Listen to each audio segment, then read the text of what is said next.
think we're good. Very slow, very deliberate.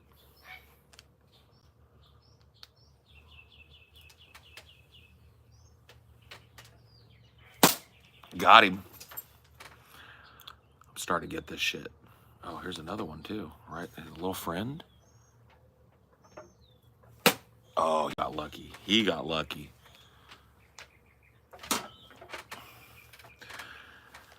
Zip zap. I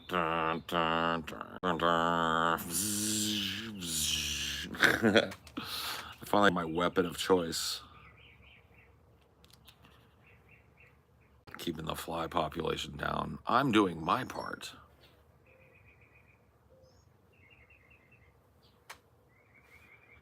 You little motherfucker. You little bastards. Got any flies yet? Oh yeah. It makes a real satisfying spark pop too. It goes zzz, pop. I got one right at the start of the show. You could hear it if you go back. Oh.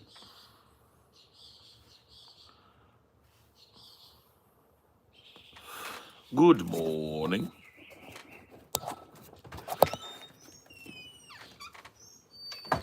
Oh, thank you, darling.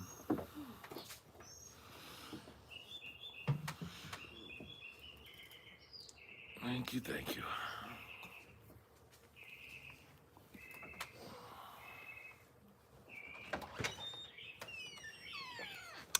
What it do? Good morning. How's everybody feeling today? I hope the answer is good. I hope the answer is good.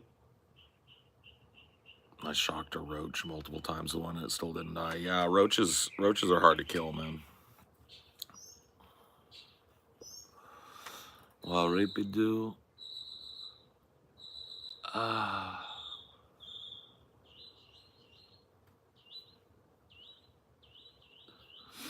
Yeah, they like child-proofed these fucking things. We used to shock each other with our fucking old school one back in the 90s. Now they put this like shock-proof barrier on it so you can't hurt yourself. It's like, come on, buddy. Come on, buddy. Don't give the flies something that they can bounce off of before they get to the fucking frying pan. Don't be that way, buddy. Fuck yeah, I got it. And the flies are gonna get it too. Here's another one. Let's see. See if I can get him. Wish me luck.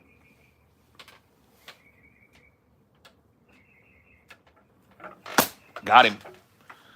Snip. Ooh, that was close, you little fuck.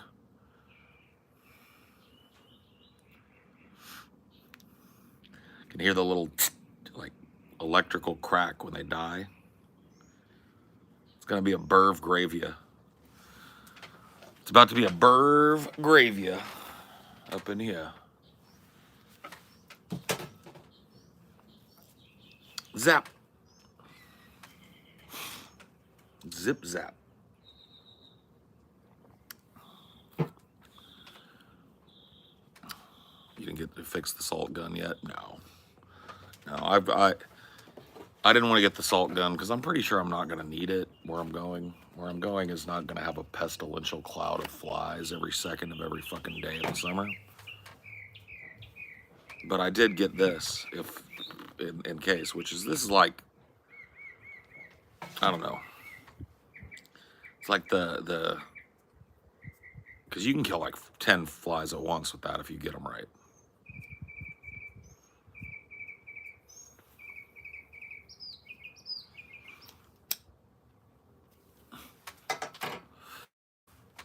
I'm just sick of them. I'm sick of them terrorizing my backyard. So it's on now.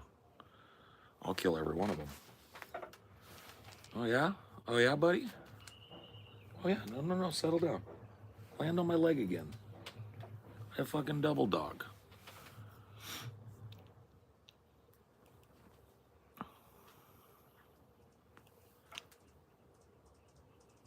I hear a buzzer. You're buzzing around me. Why don't you land right on this? Why don't you land on that for me? Howdy, howdy, and good morning. Dude, Pranav, I got onto Discord yesterday. I saw your halograph. That is fucking clean. So's your G-Shock, honestly. You got a big fucking chunky G-Shock. That G-Shock will be ticking away like 100 years after fucking humanity's gone, bro. How much of a little zap does that little sucker have? Enough to fucking kill a fly instantly. I don't know. Yeah, that halograph is big, dude. That's a fatty watch. I was like, damn. I'm gonna have to fucking copy Pranav and get me a halograph model. Yeah. Well, that's the first thing I noticed when I got my first mechanical watch. Is like, Jesus, dude. Like, I knew this was going to be like heavier than like a plastic fucking watch or whatever, but damn, it feels good on the wrist, right? Like this little bastard is heavy as shit. Doesn't look like it. Stainless steel and fucking sapphire. It's good shit. But that halograph looks mean though, dude. It looks mean. I was like, damn. I didn't realize how big they were. That's big on the wrist.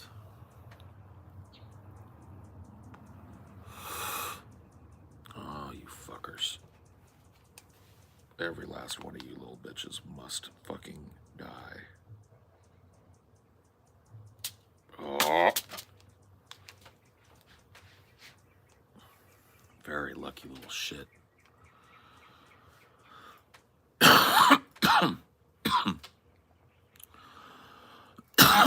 Yeah.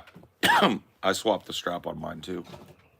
I bought like a different colored strap that I liked. But yeah, dude, it's clean as fuck. Congrats. Welcome to the rabbit hole of watch ownership.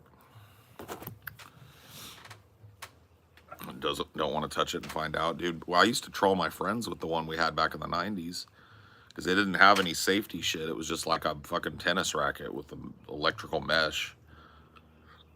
And it gives a good zap. It's not pleasant. But now they've made it all fucking idiot proof.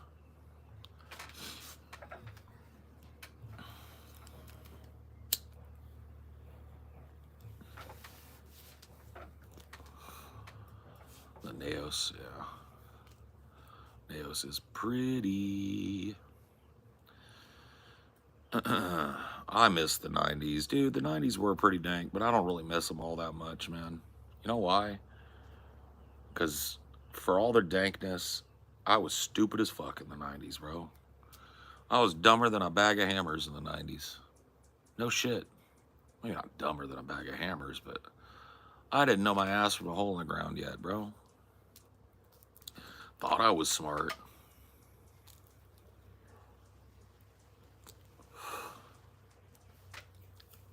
But I was stupider than shit. And that's why when people go like, dude, would you go back to the 90s, bro? I'd be like, fuck no, man. Real or OTC, bud? Over the counter? What? I mean, real. I'm in California, so whatever we get, it's real bud.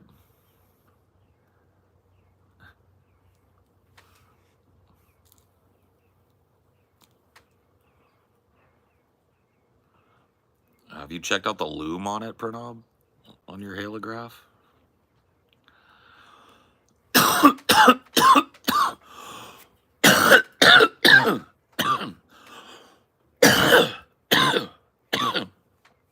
Whoa. Yeah.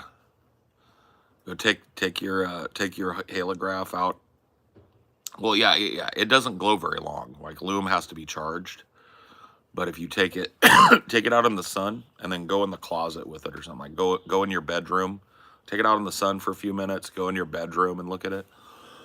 It has to be charged by the sun. I will tell you this. They make these little things and they're usually just for watches that do what's the spectrum of radiation that comes off the sun? It's ultraviolet, I think. Yeah. It does, it's like a little pin that you can get, and it's ultraviolet radiation that you can charge your loom at night. So you can just put it on your keychain, and it's like a little key fob thing. You touch it, you rub it on your watch, you know, shine it on your watch face for a little bit, and it'll charge your loom up.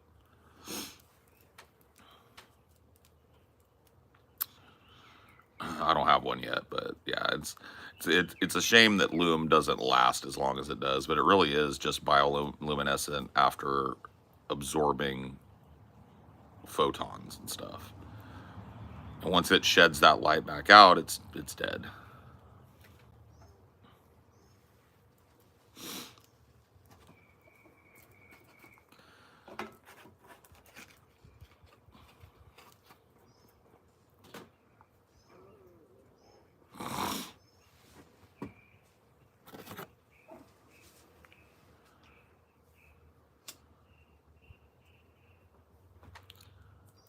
Luminox.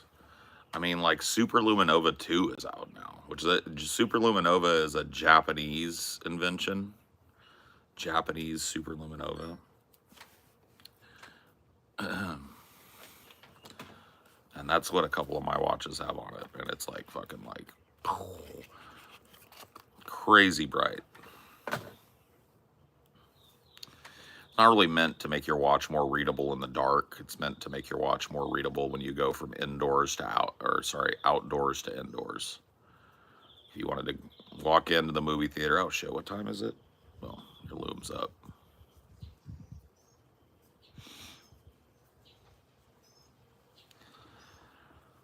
Bro, I found you 3 times in 2 weeks. I don't know who you are or what this is about, but you keep popping up on my screen. Do it big, brother. All right. Yeah, I just chill, man.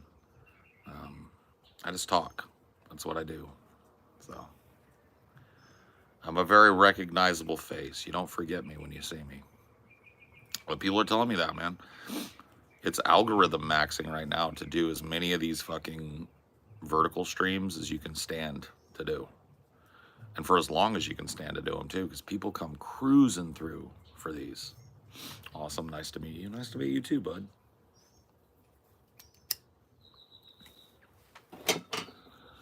Funny thing is like I'm doing pretty good algorithm maxing, and I don't really care all that much about this channel.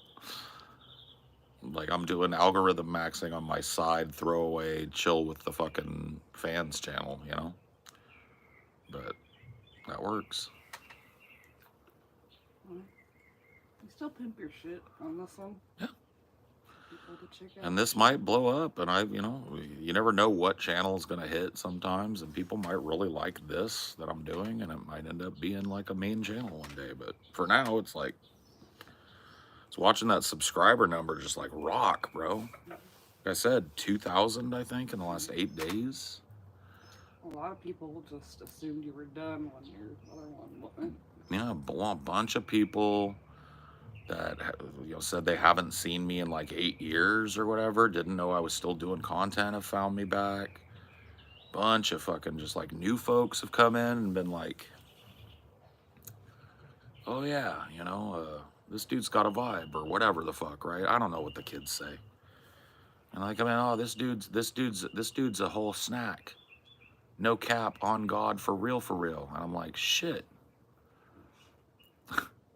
Is that a new fan? I almost forgot, like, what that felt like. Yeah, you kind of felt like you were just in the same little bubble for a long time. We were. I mean, we've got a big group of fans that are real dedicated. But I feel like we've been algorithmically fucked forever. Mm-hmm. And it's like, I got a new fan. Like, holy fuck, that's crazy. And sorry if this is off topic. Is there any more Cinema for Cynics content coming? Stay tuned, but...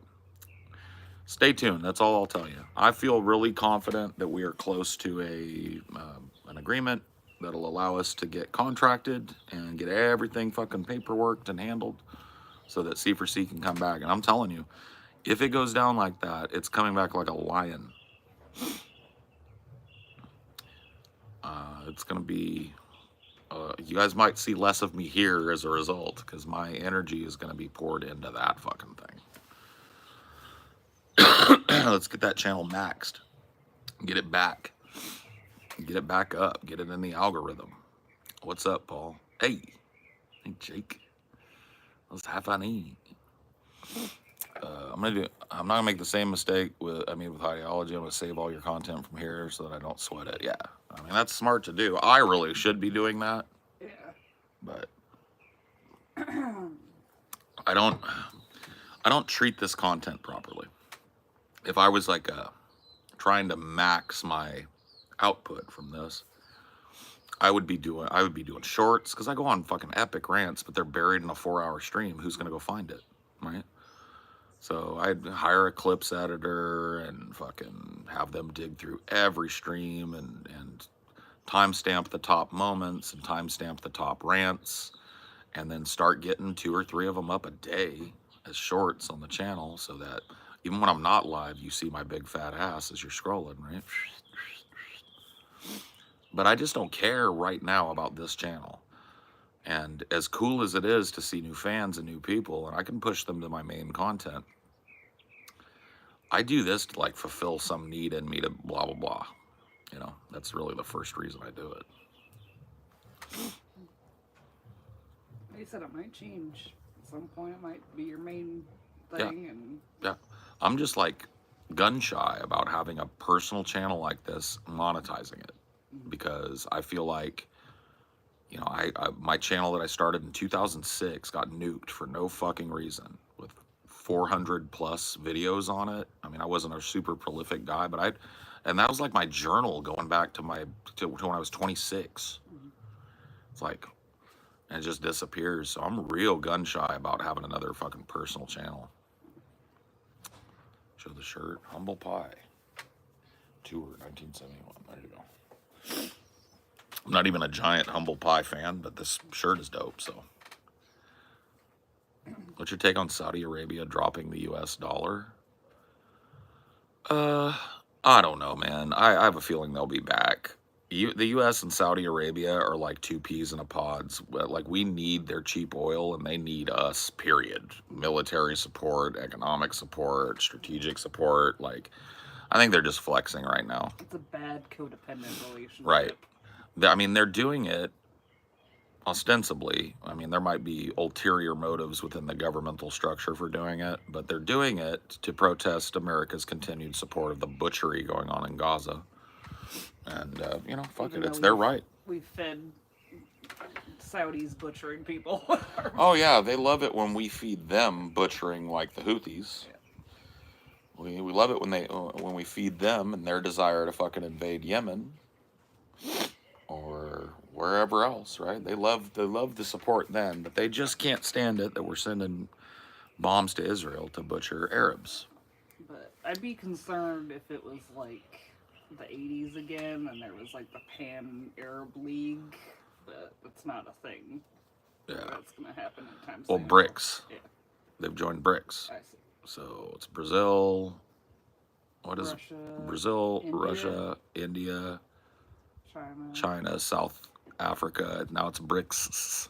Yeah, Saudi Arabia joined BRICS. So now it's BRICS. BRICS with 2 S. Yeah. And that's another thing too, guys. You know why this is such a, like, people are so antsy about this is because you're seeing what people have feared for like 50 years here in America. The writing was on the wall for a while that, like, America peaked after World War II, and we've been in slow, inexorable, but steady decline. And the rest of the world has been in slow rise. So like China back in the 80s was nothing like it is today. Nothing. Its economy was in shambles. Its population was largely fully agrarian. Even their main cities had very few amenities, and the government was not doing a good job. And in that time, I'm not saying China's a fucking shining beacon on the hill, but, you know, go look at fucking Shenzhou. Just look at a non-Beijing city. Look at what a fucking non-main city in China looks like, and tell me what's what. So what I'm talking about here is the transition away from a unipolar world to a multipolar world. A unipolar world means America king shit everybody else.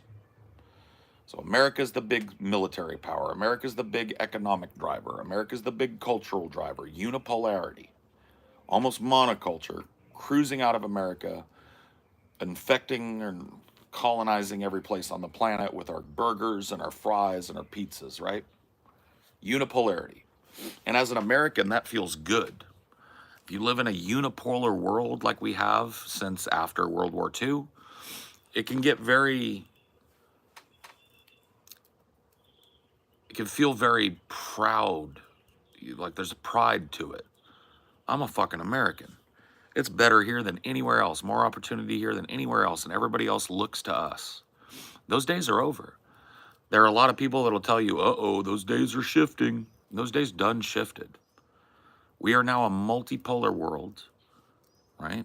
BRICS proves that. BRICS includes some of the largest economies in the world.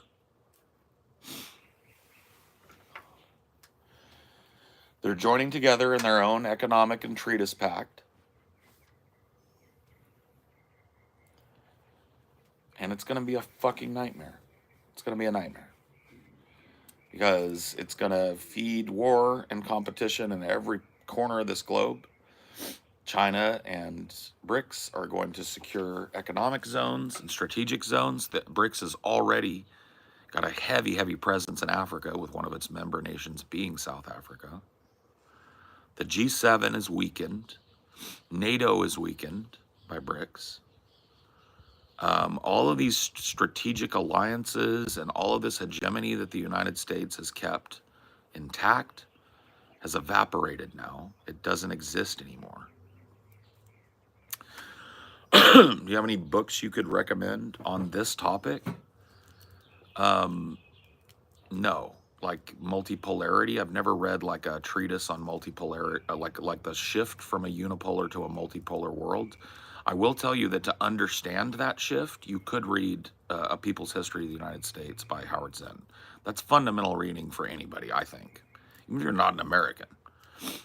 Like, it blew my mind the first time I read that book that I did not learn the history of the United States when I was a child. I learned a literal fairy tale about a nice man from Portugal or Spain or whatever the fuck that came over the ocean in 1492, met the Indians, cohabitated with them peacefully. Then the Pilgrims came later and they met the Indians and everything was hunky-dory. That's what I thought happened. I knew that there were Indian wars. I thought the Indians rose up and got angry for no reason or wanted to steal from us. That's what I was taught. The angry Indians got mad. They fucked around and found out. That was U.S. History 101. What book? A People's History of the United States by Howard Zinn. Do you think Russia's Cold War with the USA will turn into a hot war soon? It already is. See, that's the thing. Like, we are giving weapons. It's like, okay, would you consider it a hot war if your neighbor hired your other neighbor to come beat you up?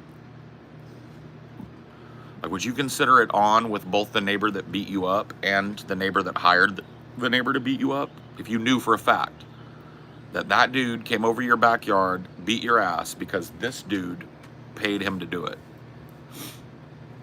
Would you think any differently about that dude? You'd probably hate him more, right? You hired a thug to come kill me? You hired you used an intermediary fucking person to hurt me? Like, what a shitbag move, right?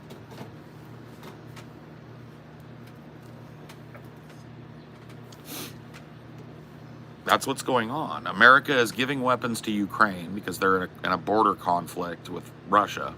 And they just recently said, you can strike in deep into Russia. We're going to give you some weapons that'll allow you to strike deep into Russia. That's hot war with Russia.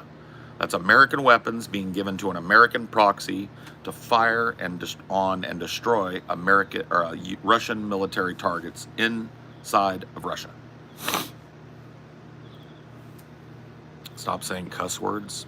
Scroll on. I talk how I want. Too old to stop using cuss words. Isn't marked made for kids? Nope, I marked it not made for kids. So if you're a kid, get out.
I guess Saudi Arabia hasn't officially joined BRICS yet, but they're heavily flirting.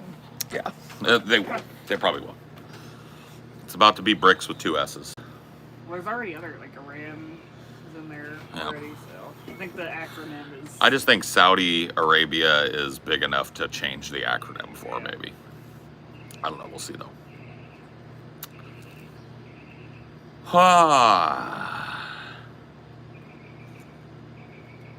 Kids do not need to be cussing because they don't even do it appropriately. It's just filler for their sentences. I mean, it is for adults too, most of the time.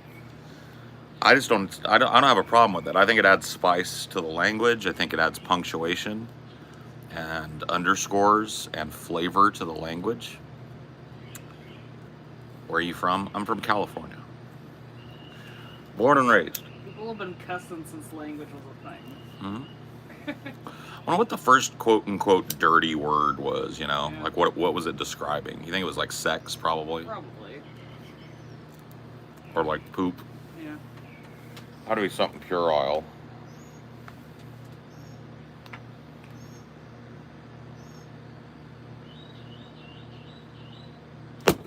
Oh, you lucky little fucky. Lucky little fucky.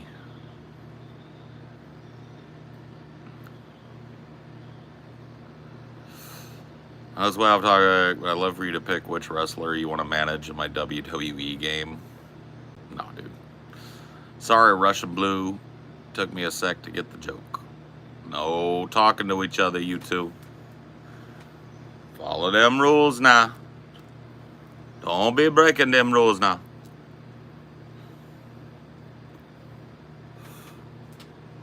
I meant as a country, you want as many trade partners as possible. Sure. You want as many trade partners as possible, and you want as many favorable trade agreements with those partners as possible.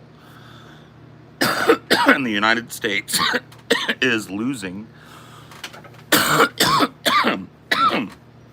its unipolar ability to dictate terms on those grounds. So the United States is going to lose billions of dollars on BRICS. Billions.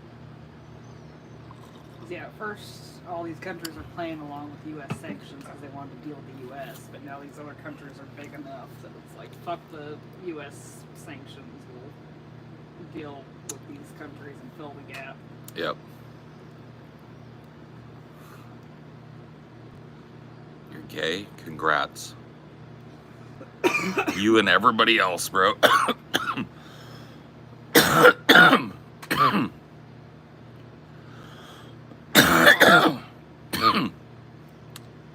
Oh. Whoa. I wonder if John Oliver regrets campaigning as hard as he did for Lula in Brazil. Probably. That's why I don't campaign for politicians. Yeah. I feel like if you're going to go out there and campaign for, not against, but for a politician and do hard campaigning, you own them now. Especially one that isn't even in your country. Yeah. It's weird. It's a weird, there's a weird necessity that I've noticed in American punditry and media where you need to have a fucking hot take on the leadership change happening in every country. It's not like you shouldn't be aware. I think that's part of being globally aware, geopolitically aware. Yeah, that's one thing I don't like about John Oliver is that he's like campaigning for certain politicians and certain. It's a waste of his time. Yeah. You know, it's a waste of his time and it's a waste of his brand. And it's just kind of like infantilizing these countries. Like, Yeah. I know better on who you should vote for. People actually living there. Yeah. And there's always a tangled web that pundits will weave for why it's a good or bad thing that X happened or that X person was elected by the people, right? Sometimes they're right, most of the time they're wrong. And it just seems like a waste of my time to become, because like, yeah, if you're going to be a person that campaigns super hard for a politician, whether it's in your country, your local area, nationally in your country, or internationally, like you're, you know, fucking like taking up for a politician in Germany or France or something, right? You own that motherfucker now. Whether you want to or not, people associate you with Lula. People associate you with Merkel, right? And if Merkel turns out to be a Merkel, then now you own it. Now you've got all this effort that you spent and all this fucking evidence that you were a big Lula guy, right? Now you own them. That's why I don't simp for any fucking politician beyond saying like, I'm going to vote for Jill Stein because she went to jail for justice this year. That's it. I don't own Jill Stein. She's not going to win, right? Be a fucking miracle if she pulled out a win. And miracles don't exist, so, you know. But that just like to me, that's leftism 101. Why would you want to tie your revolutionary message to an establishment politician anywhere in the world? Why would you want to have to carry that water? You know, it's like Zelensky. Look how many people glazed Zelensky in the early days of the war. How many people, how many pundits, how many media sources did these glowing, oh, Zelensky was, remember he was coming by satellite to like the Oscars and everybody's just, right? They own that motherfucker now. And he's corrupt as fuck. He's a corrupt fuck. He canceled elections in his country. Decided to stay in power. Rounding up 60-year-old men. It's rounding up 60-year-old men and 16-year-old boys and everybody in between to dump them in the fucking pile of dead bodies in East Ukraine in the trenches. You own Zelensky now. You glazed him like a glazed fucking donut. That dude had a shimmer and a shine. You glazed him so much. Now you own it. See? Now you, if you want to talk to me, have got to make excuses for why Zelensky, the great savior, is a fucking scum. Why he's corrupt. Why he's hand in glove with the Biden administration. Why there are kickback rumors. Why there are military fucking misappropriation rumors all over his government. Why the conscription? Why raising the conscription age? Why telling your people over and over you can win a war you can't win? See? You own it now, not me. I didn't simp for Zelensky. Never would. I don't. Leaders of a nation in this current paradigm are never based. They're never based and red-pilled. They're never like based and leftist pilled, ever. Nobody lets a leader like that happen. And you're exercising your American right to criticize the fuck out of them. Mm-hmm. And you don't want to be held back by anything you said. You want to talk about waving the flag of your country? Yeah. You know how I wave the flag of America? By saying exactly what I think. By speaking truth to power and daring them to come get me. They know they can't. Not now, at least. I've got a First Amendment right to freedom of speech, association, and freedom of speech, freedom of association, and Press? yeah, well, whatever. I can associate with who I want. I can say what I feel. And what I feel is the American government and every other government on this planet are corrupt factories for misery and exploitation of the proletariat. So there it is. There's a lot wrong with America, but I think you can be proud that we have permission to call. Keep calling him worse if he wins in November. And if the other one wins, I'll keep calling him worse too. I call him worse. See? I've got the freedom of association. I've got the freedom to fucking say what I believe. I can speak truth to power here. And they can't do a fucking thing about it. So I don't use that freedom of speech to take personal ownership of any politicians. That's why I didn't simp for Biden back in 2020. That's why I didn't simp for Hillary back in 2016. That's why I really didn't simp for Bernie when he was a thing. I supported Bernie quietly. I didn't puff my chest out and crow every time I sent $5 to that campaign. I did what I could to support Bernie. I didn't have a lot of money when Bernie was running. I did what I could.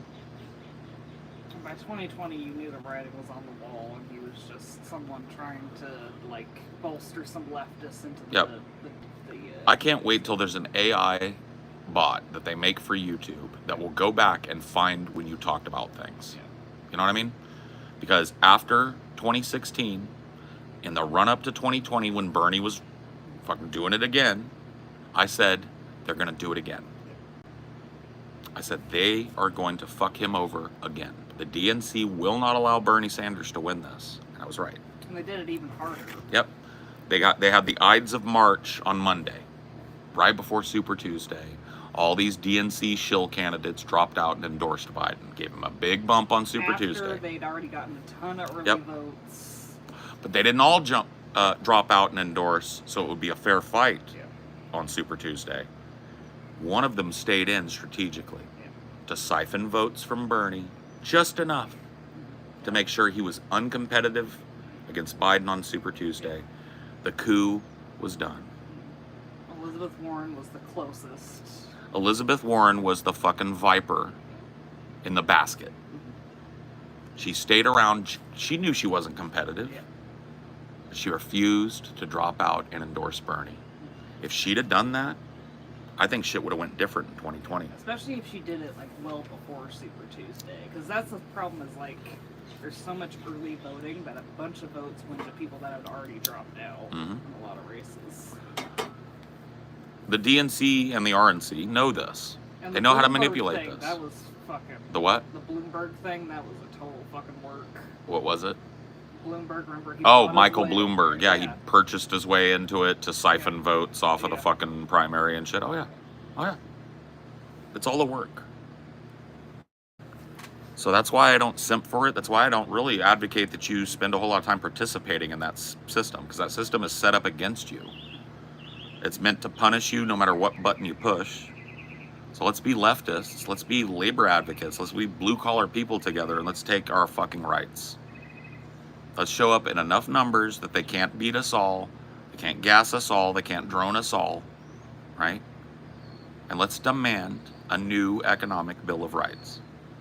A new way of the government interfacing with the people that centers and protects blue-collar working families and the indigent and people that can't work for themselves.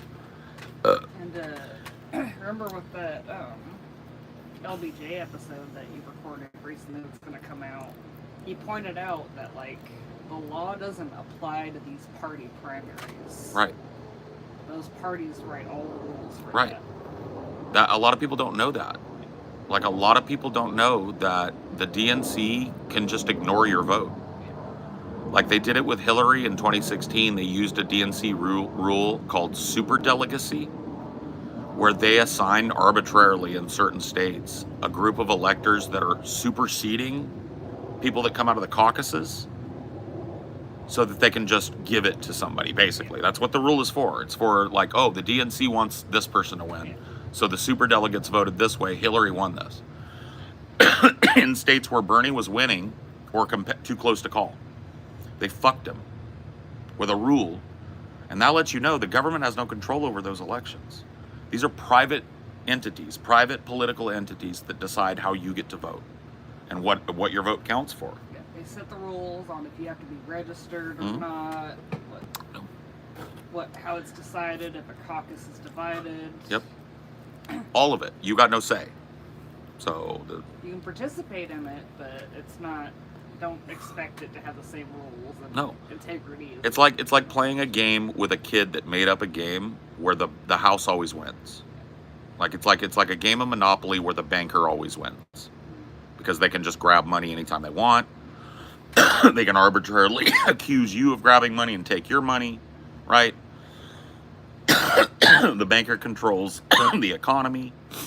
The banker can accuse you of cheating or force a reroll.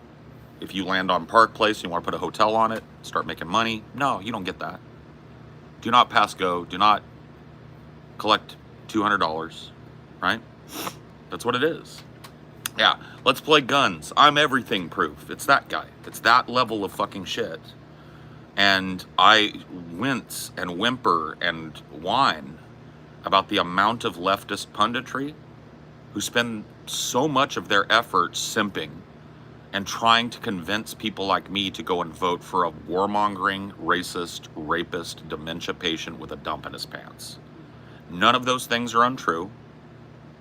They want me not only to go vote, but to use my platform to advocate for a racist, rapist, warmongering, dementia patient with a dump in his pants. No. But if you do the lesser evilism, Trump clearly has more dump in his pants. Right. And on the other end, not that I would ever vote fucking Republican, but on the other end, Donald Trump, a racist, rapist, warmonger, dementia patient with a dump in his pants. The illusion of choice has never been so thin. The choice is how much poop do you want in their pants? Yep. The illusion that you live in a democracy and not a republic has never been so apparent. Never been so thin. Never been so fucking easy to see through. Biden trying to one-up Trump on immigration policy. Yeah. Biden closing the border when, by the way, when Trump tried to do it during his presidency, Biden and the DNC called that fascism, called that nationalism, called that racism. It was blocked by the judges. Blocked by the judges. Now he's using the conservative judges that Trump exactly appointed to get it done. So when I say that liberalism is a waiting room for fascism at best, that's what I mean. Trump tries to close the border to all asylum seekers arbitrarily. The courts block him. So Trump continues his presidency and appoints a bunch more conservative justices to the circuit. Then he gets beaten by Biden. Everybody celebrates because he said, oh, at least Biden's going to stop Trump from closing the border and fucking supporting Israel, destroying Gaza if that ever happens again. And at least Biden's going to do this, and at least Biden's going to do that. Biden did none of that, and eventually found a way to put Trump policy into effect. Biden drill baby drilled. Yeah, Biden's a drill baby drill guy. If you listen to his speeches, if you can understand them, because they're almost unintelligible now because the old man can barely, he's not there. But he'll say shit like, I've signed more oil leases here in the United States to make us energy independent. More energy independent oil leases have been signed during the Biden administration, more pipelines built. That means jobs. That means energy independence for the United States. You know what I mean? He's bragging about drill, baby, drill.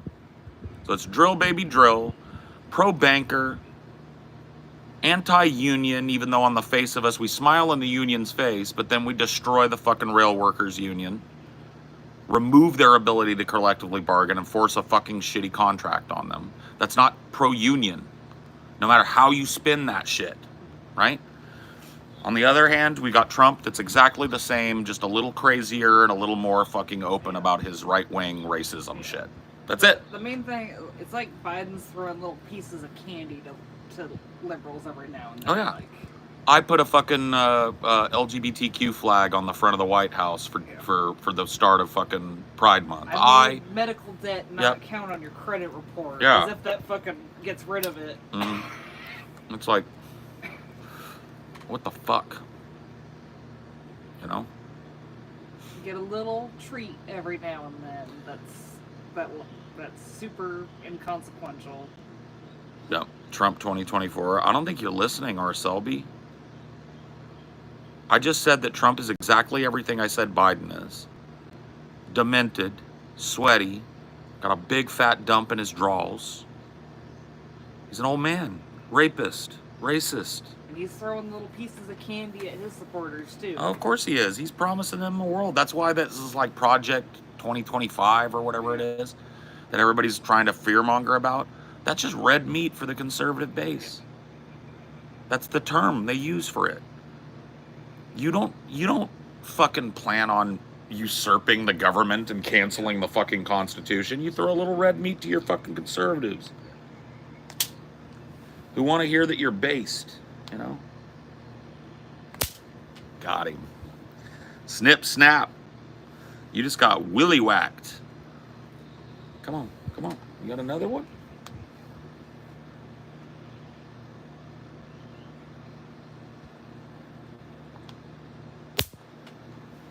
Gotcha.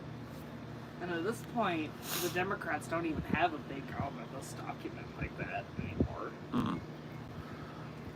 Joe Biden's website is nothing but a please give me money. Yeah. That's all it is. Literally all it is. Not one policy, not one promise. Give me money. Give me lots of money.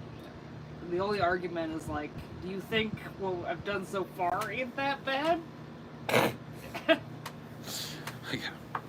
It's fucked. It's fucked. And it's childish that there are people that are no better that are sticking to that narrative because it's the easy road to walk. And that's not leftism in my book. And so you hear leftism out of me and a particular brand of leftism that I'm starting to call Daryl Davis leftism or labor leftism. This is a brand of leftism that doesn't care about the social issue divide, that thinks we need to unite on economic issues. And I think that the social issues that we have will be solved by solving that through Daryl Davis contact theory. Well, right now the social issues, the reason people are so fired up about it is because they're not getting anything else. That's a distraction. Right. It's meant to be an unsolvable problem that fires people on both sides up. And the reason they want you fighting each other is because right over here, if you were to look, they're running out the back with your money. Your money. The fruits of your labor are getting frittered away, offshored, never a tax dollar paid on them. People are fucking like, we're about to see the world's first open trillionaire, although the contention is that there are Arabian royalty that have been trillionaires for a while, but they don't have to disclose their wealth, their royalty. But we're well on our way to our first Western trillionaire. Looks like it's either going to be Bezos or Musk. Probably Bezos right now.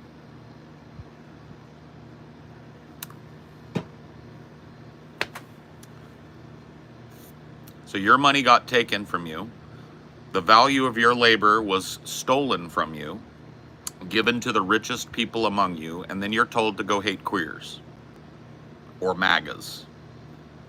You're told that those are the people that took your money. Those are the people that took your opportunity. Those are the people that stole your jobs, etc., etc. The list goes on and on. Right?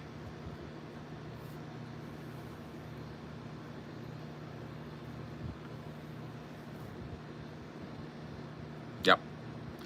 So my political advocacy doesn't exist within the realm of the hyper-controlled monopoly game where the banker makes all the rules, that is electoralism. I've recognized for a long time that the DNC is a rotten conservative organization that is, like I said, it's a waiting room for fascism. They work to cement and solidify fascist policy. They do nothing to repeal it. They hold the world in stasis for 4 to 8 years, or the country in stasis for 4 to 8 years, with all of those horrible conservative policies, eating it alive. And then when the people get sick of them doing nothing, they lose. And a conservative gets elected and enacts a couple more crazy conservative fucking shits. And the Democrats fundraise on it. And next electoral cycle, they win. But do they undo it? No. Do they walk it back? No. Do they codify it into law? No. They just don't push it any further. I'll throw little pieces of candy, like, Yep. oh, trans people can be in the military again. Mm-hmm. Yeah. Trans people can go die in forever war again. Yay! Your medical debt isn't going to ruin your credit any further. Yay! Not like you're not going to take debt in other ways to pay for that debt. Wow, that's a juicy child tax credit that's going to expire in 6 months. Yay! You know, like that's it. That's what you get.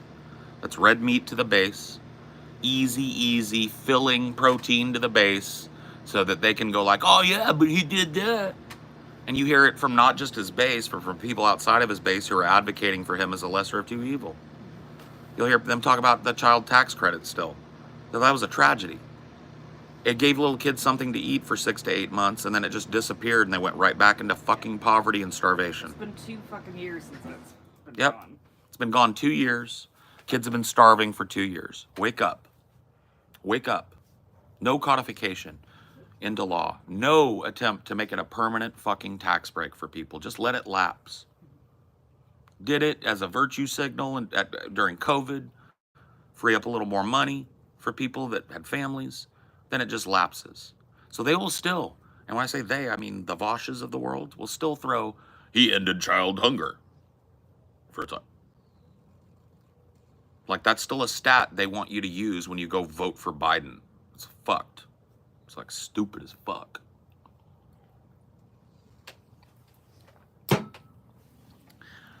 So whatever people do and whatever people say about my political position, one of the things they can't do, unless they just want to make shit up, is tie me up to a politician and what they do or don't do. Because I don't advocate for those motherfuckers. I excoriate those motherfuckers. I advocate for the blue collar to rise up and take a new economic bill of rights home with them in their back pocket. They're never going to give it.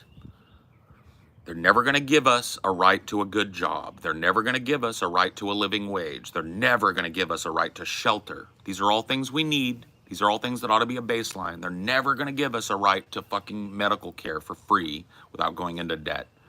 They're never going to give us mandatory, guaranteed downtime, vacation time, recoup time. They're never going to give it because they feel bad for you. They're going to take more of what you've got of that. The little tiny little pieces of that exist in jobs still. Oh, I get a week vacation every year. Oh, I get this. That's gone. Do you think they got Kiss it rid of- goodbye.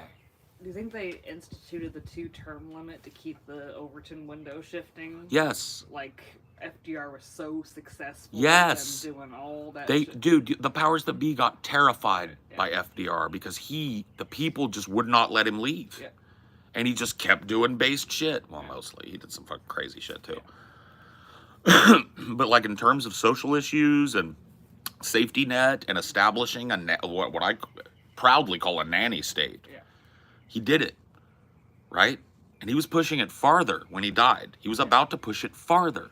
Yeah, and he needed those more than 2 terms to fucking get So they it were like, done. oh, shit, we can't let a motherfucker be there for 16 years. Yeah. That'll change the whole goddamn state of the government. Yeah. Nope. 2 terms. And that way the second term is filled almost entirely by campaigning. Mm-hmm. It's called the lame duck term for a reason. Yeah.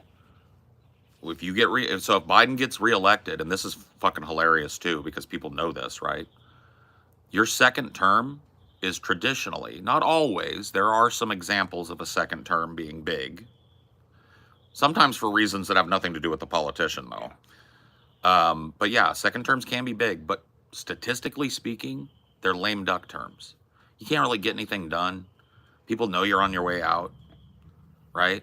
You haven't spent any time building anything in the first term because you were campaigning Yeah. for re-election halfway through it, right? You pussyfooted to not offend your rich donors, and so the people that actually have to show up and vote for you aren't going to do it or don't want to do it. But you can't convince them after you've gotten your second term that they made the right decision, because your donors won't let you make a sweeping change before you leave office. They'll hold you to account for that. They'll take your money. They'll take your influence. They'll take your power. They'll smear your name. They'll tell what they know about you. So that's another thing, dude. You guys understand? It's a Russian word. And it's used in American military and intelligence circles. Have you heard the word compromat? You ever heard that word? So that's something that the KGB uses. And it is what it sounds like. What do you think compromat sounds like? Like someone aggressively fence riding or something? Compromising. Yeah. Finding compromising information, but not releasing it, using it to blackmail, to cajole, right? So I want you guys to keep in mind, this is something that's been used in politics since God was a boy. Compromat. Compromising material on your political opponent or somebody you want to politically control. Maybe they're not even your opponent. You just want undue influence with them. You know some shit. You know some shit that they did. You know some shit that their money helped them sweep under the rug. But you know what? It's still there under the rug. And you could pull it back, couldn't you? Because you know, you were on Epstein Island too. You got nothing to lose. I saw Biden over there, right? That's that type of shit. I'm just giving an example. You don't think those people are pulling strings on our politicians? Our Congress people? And I'm not even just talking about people from outside, like average people that know some shit they shouldn't. I'm talking about within the government. So government, law enforcement, and national security apparatuses use compromat, okay, against politicians in this country and in other countries in order to secure, legislation or money or whatever the fuck, right?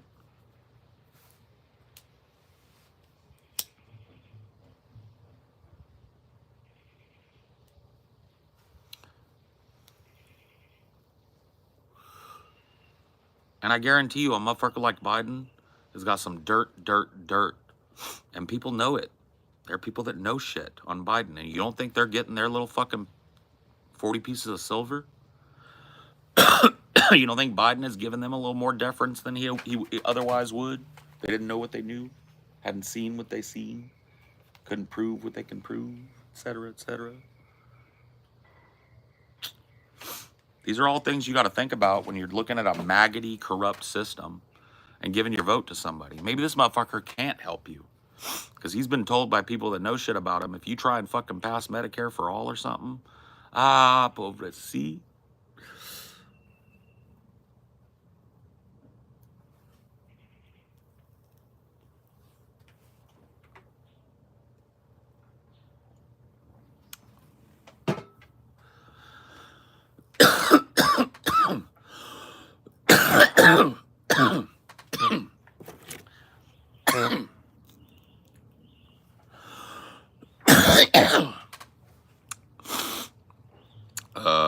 I would love to talk to you personally about the war in Russia and Ukraine and the 2020 election. The DNC coup must be examined and studied. Yeah. No, I know. And it's not even talked about. And a lot of fucking people that know it happened gaslight you and tell you you're a fucking Bernie bro for even insisting it happened, even though it's in the historical record. All of the DNC shill candidates, save one, dropped out the day before Super Tuesday, and all of them very publicly and loudly and with a full voice and heart endorsed Biden. At the time that Biden was hobbled. Biden had just picked up a big win in Georgia, that he needed. And for the DNC, the writing was on the wall. It was like, that's the Ides of March. It's time for the coup. It's time to make sure that Bernie has a real bad Super Tuesday. So let's do a mass drop and endorse. Warren, you stay in. You're going to leech some progressive votes away from Bernie and ensure that Biden is fucking crowned, okay? Now, everybody know what they got to do? 3, 2, 1, hut, go. Your campaigns are over. Thank you for your service. They all come out in a stagger step over Monday. You know, I'm Pete Buttigieg, and I was running for president because I believed in America. There's another man that believes in America. His name is Joe Biden. I've decided to step out of the way and to give the people the candidate that they deserve. And that candidate is Joe Biden. Thank you very much for your time and your effort. I appreciate it. Goodbye. Snow Woman, right? We ran a campaign to be proud of. We went farther than they said we would. But today, the writing is on the wall, and there is a man standing ready to take the reins and turn this country around from the destructive nature of Trumpism. That man is Joe Biden. That's why I'm announcing I'm ending my campaign today and happily endorsing Joe Biden.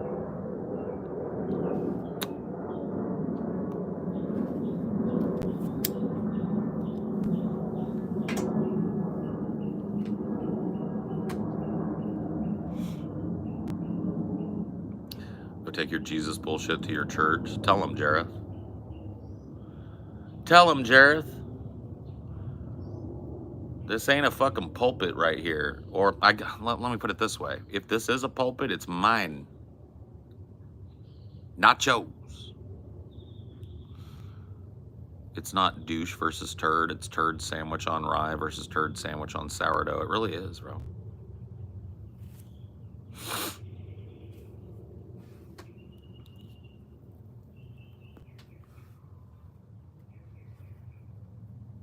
This is the salt throne, okay? Who would vote for someone like Klobuchar? Ladies her age, I think. White ladies her age, I think, would vote for Klobuchar. Like, white ladies between the age of, like, 38 and 55 would vote for Klobuchar, I think. I'm going to go do my stretches. We've been doing this a while, about an hour. I recommend you do the same. Go get a glass of water. If you can, get up and walk around, stretch your legs. I'll be gone for, like, 3 minutes, maybe 4. And then I'll be back, and we'll talk a little more. I definitely have more to say, I think. I'll be back. Chill out. Stretch your legs. Don't be sedentary. Don't do what I do, okay? Well, unless I'm standing up to stretch, then do that.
R.A.P. do.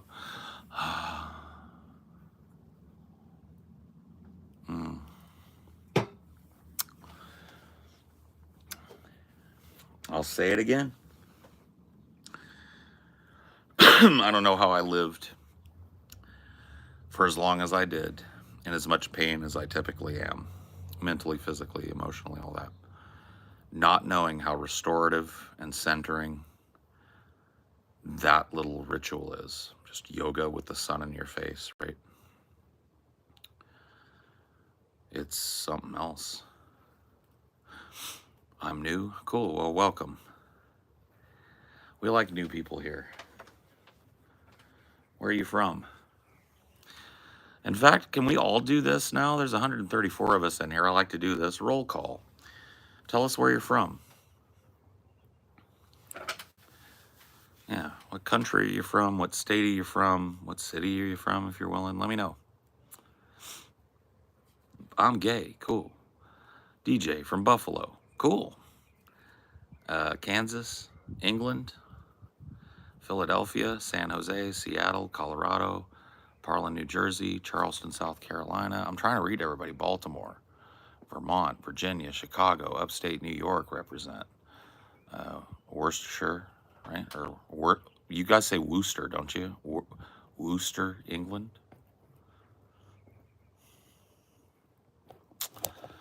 England, more England. North Carolina, Florida, Texas, Columbus. There's another Texas, Houston that time. Houston's better than Dallas, though, but Dallas is horrible. Indianapolis, Penn State, cool. Austin, Texas, Austin, Texas. Look at you. Maybe you two could hook up and smoke. Pacific Northwest, Portland, Oregon, Holland. Paul said he was gay. Lol. Epic win. I'm gay as fuck. Nova Scotia. Oh, shit. Redwood City, California. Awesome. Olympia, Washington, Kansas City. Look at all of this. Isn't this fucking crazy? Mississippi, South Florida, Georgia. Oh, Georgia. The whole day through. Indianapolis, Louisville, Kentucky, and Toledo, Ohio. What is this channel about? Also, I'm from Springfield, Illinois. It's this, man. We just talk. I try and keep the vibes like pretty mellow. We talk about whatever people want to talk about in the chat. You know, I try and be chat interactive. I'm really interested to talk to people, so I love to know. Glasgow, what up? Germany, what up?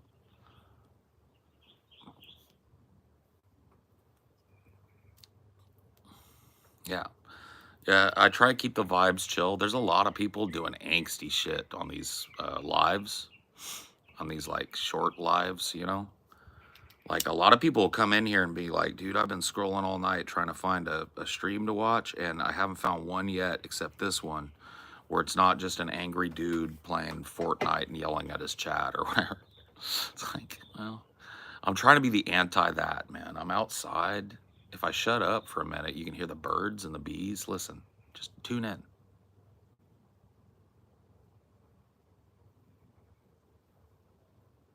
Hear the hum? Can you hear it? Trees full of bees. Beautiful day. Oh, I'm an angry guy too, but you know what, dude? You can't be angry all the fucking time, right?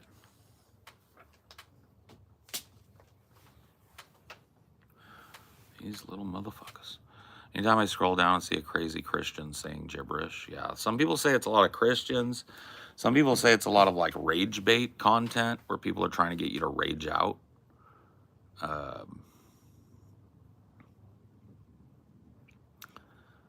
Or just like doing crazy shit, just trying to get you to stop, right? And I know a lot of people probably bounce off this content because they come when I'm taking a drag and they're like, who's this fucking old guy? I ain't gonna sit here and listen to this. Right, but the people that hang out for a second, I think from what I've heard from people, the vibe hits them in the face, and they're like, "Shit, okay, this is chill. I'm gonna hang here for a while." Even if they don't subscribe, even if they never even put nothing in the chat, even if they only hang out 20 minutes, they bounce off and never see me again. Right, that's kind of chill to me, because I look for that in my life. Right, I look for a chill place. I like to conversate. Paul, do you wonder how people make those big automated factories must take a lot of genius? Yeah.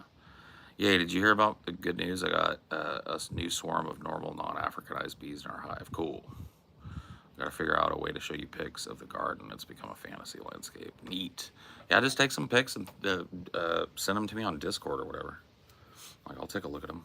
I don't get on Discord much anymore, but yeah, I'll pop on there.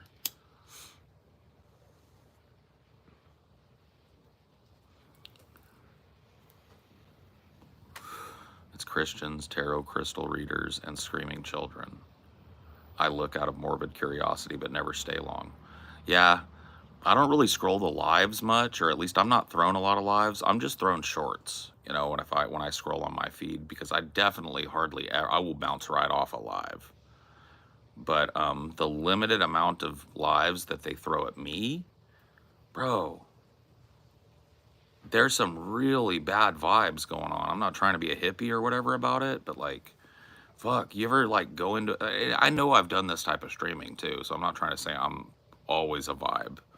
It's like, you ever go into a stream and you instantly just are repelled by the person and like repelled by the conversation, and you know you hate this person already. You just get that feeling. That's like, oof.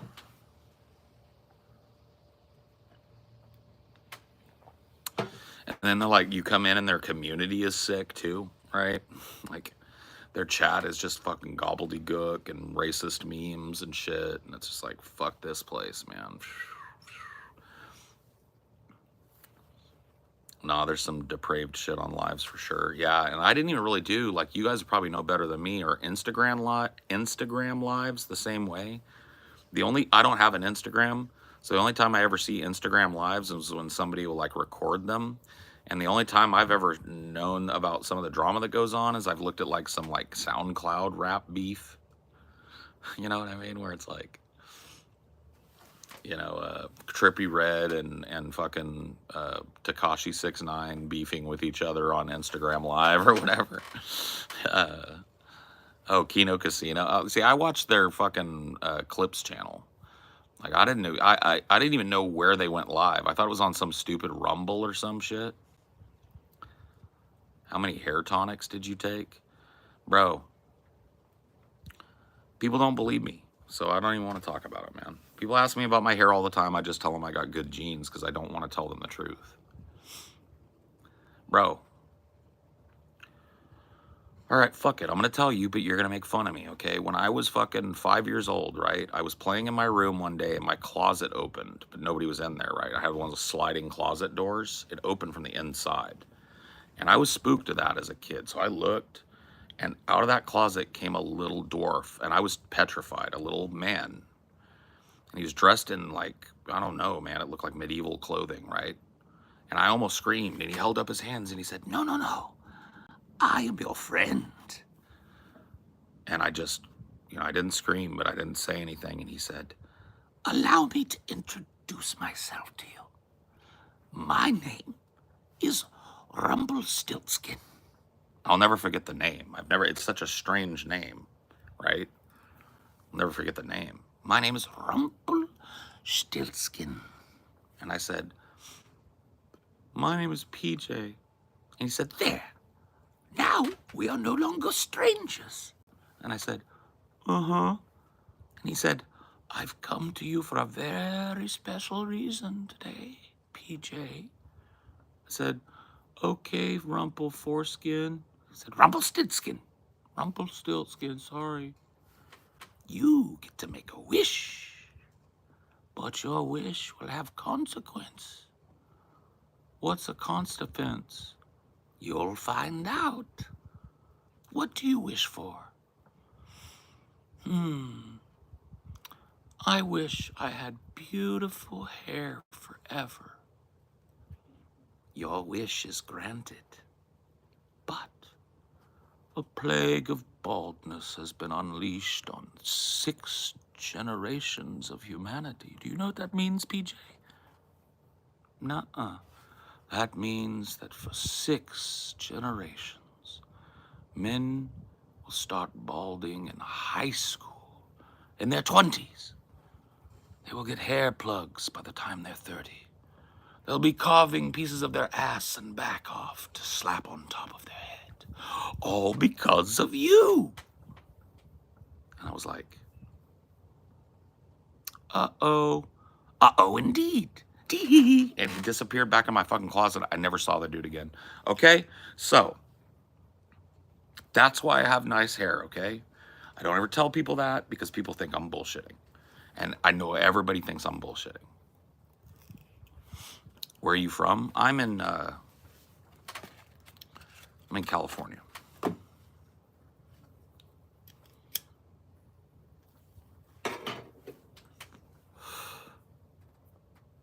That wasn't Rumpelstiltskin. That was internet porn. Uh-oh. What was it doing in my closet?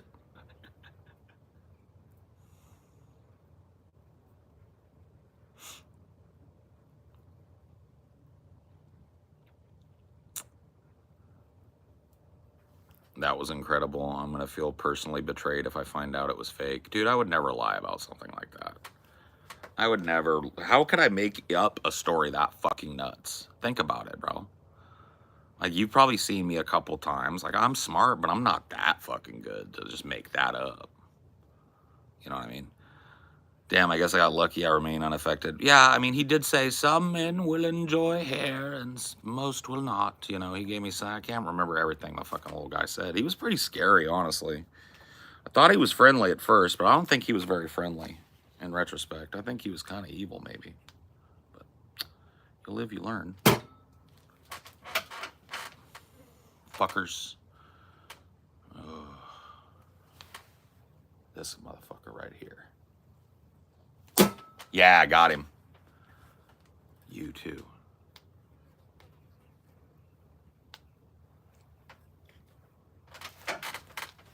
Fuck. Oh man, I want to get one of those swats out of the air one of these days. It's not how you're supposed. It's not the easiest way to get them, but if you hit it just right, you're gonna fucking get them, bro. Flies are only so fast. This motherfucker's dead right in front of you too. Watch, watch, watch. We're gonna go real low and slow with you. Oh, fuck. I hate flies, bro. Flies are the bane of my fucking existence. Watch this. Here we go. Come on. Oh, god damn it. He got wise. I got eager and he got wise.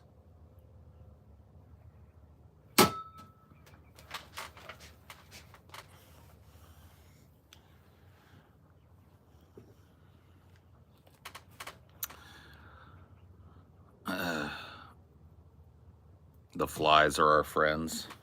No, they're not. Flies don't occupy any significant piece of the food chain. If they disappeared from the world, all the things that eat them would eat other shit and the world would go on. They literally are just an annoying piece of garbage.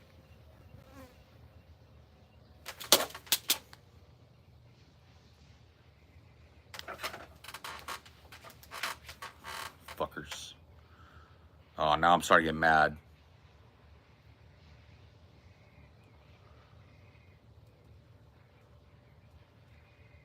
Starting to get real mad now. Because they're trolling me now. I haven't gotten a kill in like 20 minutes and it's fucking starting to rack. I'm starting to rack up the L's here. I thought that was mosquitoes. Fuck no, it ain't mosquitoes, bro. That's just how they're like. The flies in the valley are pestilential, bro. Anybody that knows California knows what I'm talking about. In the summer, if you want to sit outside in the shade like I'm doing and enjoy the early part of the day, good luck. Oh, little bee. Oh no, don't get trapped in my umbrella, little bee. We need you pollinating, please. Go on about your business, bee. There's no flowers here, homeboy. Oh no, don't get up in there, man. It's not a hive, dude. Here, let me show you. It's okay. He got out. Never mind. He found his way. You ballistic booger. Oh. You could cover yourself in a fly net, dude. I had a thought. Here's a fucking hot tip for you Zoomers. Get like 20 of these. Make a suit. Right. Take them apart. wire them all together, make a suit out of the fucking electrified mesh that doesn't shock you, and just sit outside in the valley in the summer and watch the flies die as they land on you. Huh? That's content. It's too high effort for me. I don't believe in it enough to fucking spend 70 hours fucking making it happen, but that could blow up. That could blow up. Make a suit out of the electric mesh, wire it to a button you can push, and just sit there and wait for flies to land on you and fry them. Psst. You'd be doing God's work too.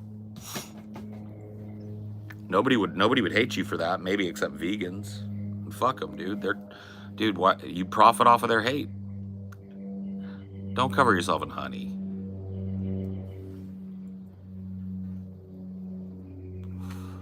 You look like Jesus. Lo, though I walk through the valley of the shadow of death, I shall fear no evil, for thou art with me. Thy rod and thy staff, they comfort me.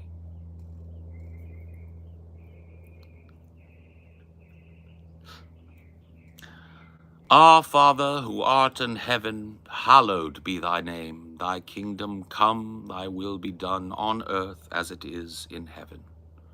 Give us this day our daily bread, and forgive us our trespasses, as we forgive those who trespass against us.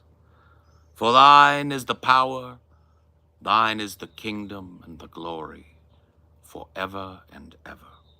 Amen. Your rod comforts me. Your staff protects me.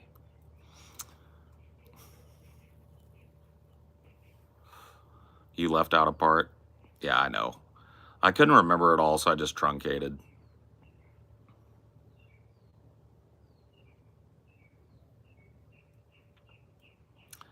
Paul got the blicky. Yep. Don't make me pull out the stick. Don't make me pull out the stick. Don't be flying on my shit, 'cause I will hit up the blick. I will keep this shit lit. Bodies dropping, they hit, 'cause I got me the blick. Don't make me pull out the stick. Hey, hey. Sitting on a porch hella hot. Flies want to blow up in the spot. Pull out the blick, wave it around. All the fucking flies laying down. Say, what? I'm hot. Say, what? Blow up the spot. Say, what? Flies drop. Say, what? I keep it hot. Say, what? Don't fly near me, motherfucker. I ain't got time. Don't mess with me, motherfucker. I just got rhyme. Don't fly near me, motherfucker. I got the stick.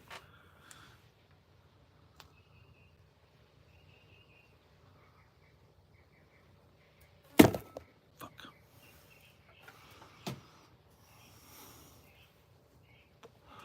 Snap, snap.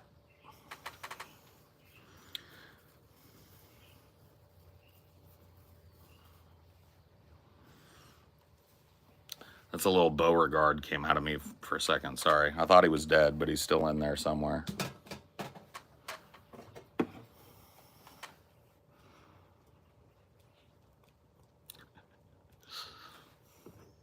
I thought Beauregard Bumpins was dead, but apparently he is still in there somewhere.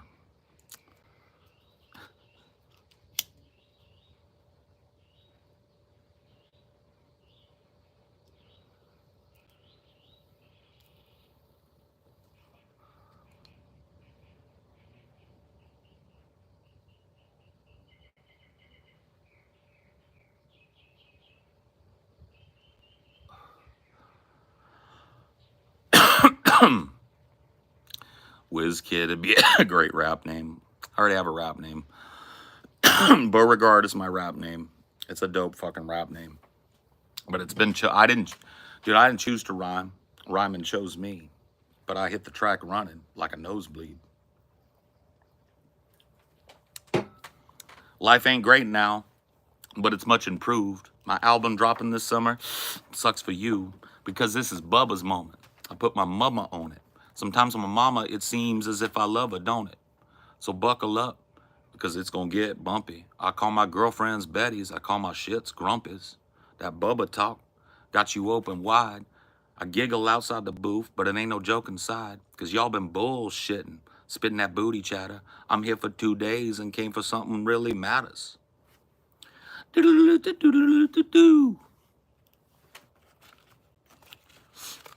gonna remember this. Take a picture of me. The South has always been dirty, but now it's getting ugly.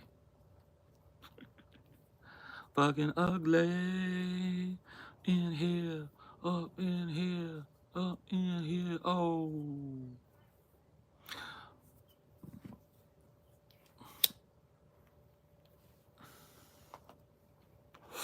Dude, he had another banger. Remember, I found you, Miss New Booty.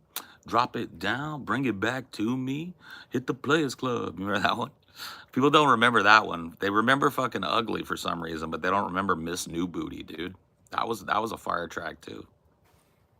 Did you ever want your own radio station? Nah, radio's dead. Video killed the radio star in the 80s. In my mind and in my car, can't rewind, you've gone too far.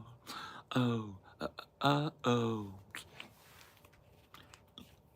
Yeah, that's a bad investment right there.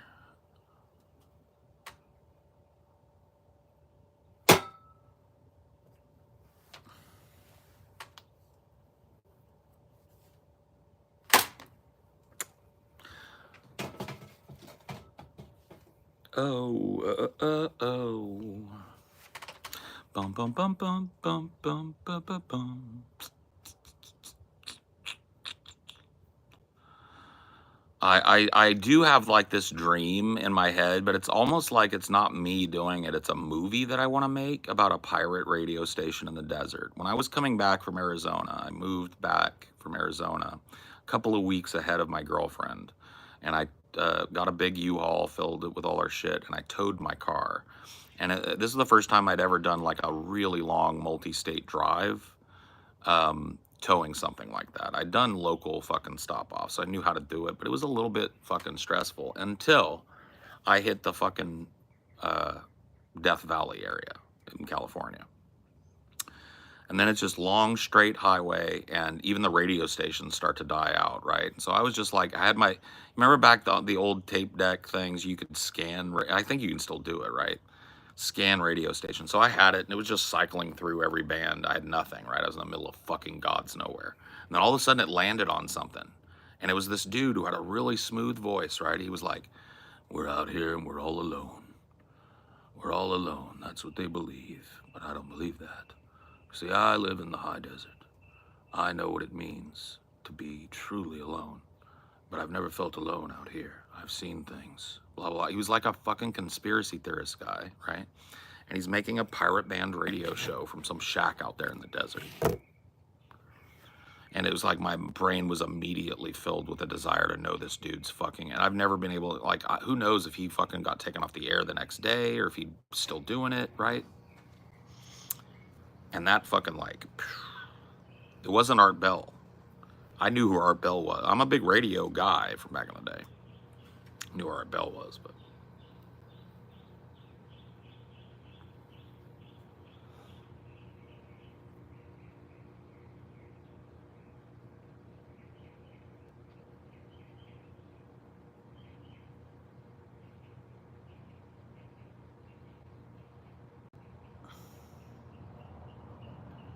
Sorry, my brain was going back to that moment. I was remembering it, dude, because that's an important, like, for whatever reason, I listened to that guy for a couple hours, then he went out of range, and I never fucking was able to tune in again when I was passing through there. I always check.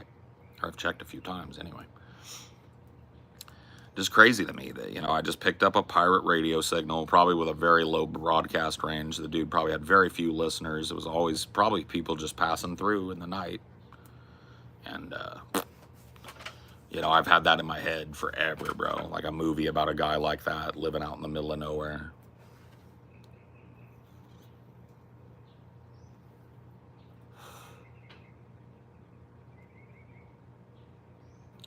Oh, dude, Amelia will be like, "Are you okay, baby?" Because I go way interior. Like I was recapping it in my mind. you know. She'll be like, you okay? And I'm like, oh yeah, I'm fine. I was just thinking about something. Like when I think about something, especially like something that's important to me, that's very visual, I go, my eyes kind of like see shit, but I'm not really seeing it. I'm up here. It's crazy, right? And some people have a facility for that shit. I have an overactive imagination. It feeds what I do. It's where all my little crazy characters and improv bits come from and shit. But it's very insistent. Sometimes it just grabs me. It's like, hey, your attention is here. I'm like, okay.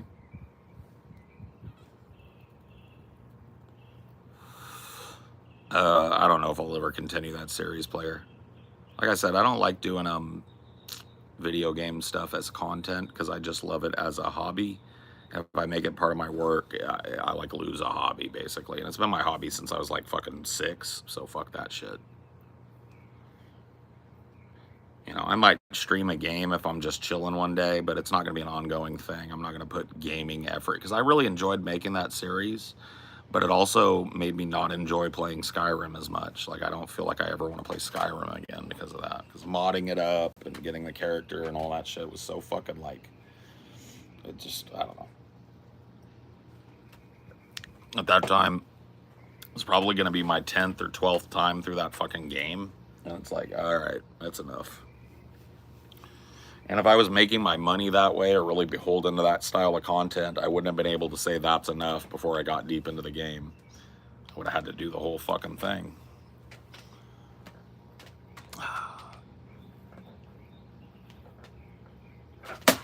Got him.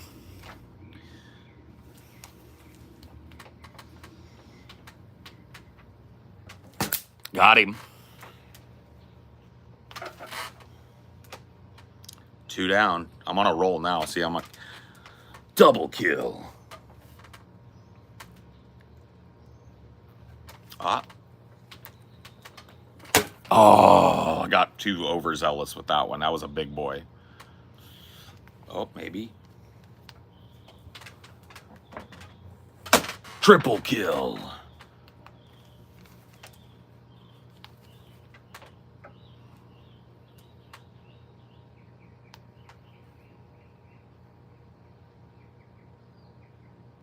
Quadra kill.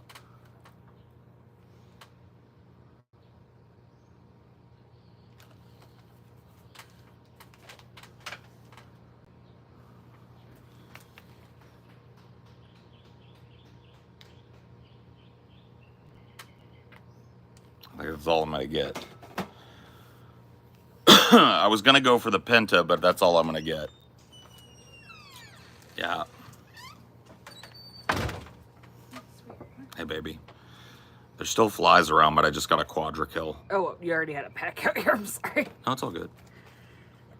No big. What's up? I'm just coming out. Oh, okay. I thought you were trying to say something. Yeah, too late. Kill streak expired.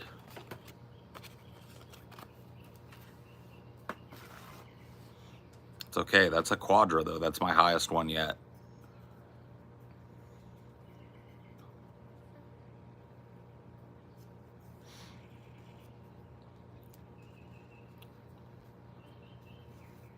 Oh, shit. All right. All right, players. Oh, yeah, hump. Oh, fuck, he got under it somehow. Oh, that was a triple kill in midair. See what I mean, y'all? I'm starting to get it. Triple kill, midair. There's one dead. There's the other one. Oh, yeah. It might have been a double kill, but still, that was a midair double kill at the very least. That might have been a triple.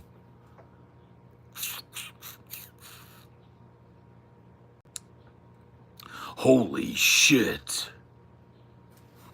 You like it more than the assault gun? Yes, that snap is something else again. I think if there's a lot of flies where we're going, I might get this 1.6 shooter just to have it for fun. Mm-hmm. But this fucking thing handles it. Now that I've got what I need to be doing, come from underneath if you can. Don't do this. Yeah. Do this.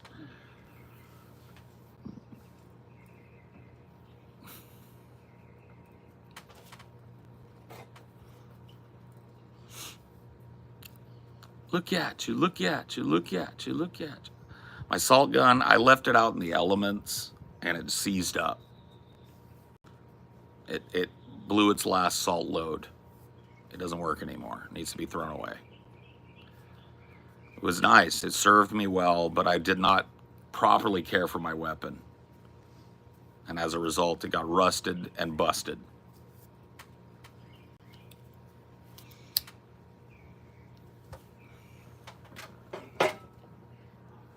Calcified, yeah. I can't fucking see you guys with the fucking...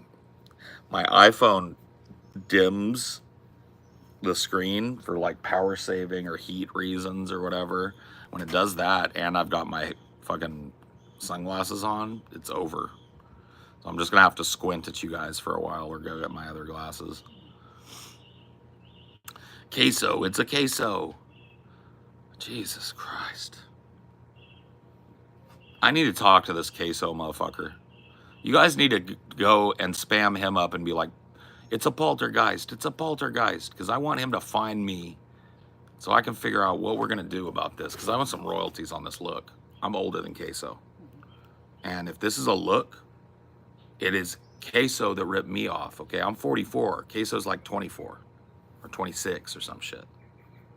22 maybe even. I can't remember how old queso is. But I might need to get up in some queso's wallet. You know what I mean? I might need to get my royalties off of that queso content.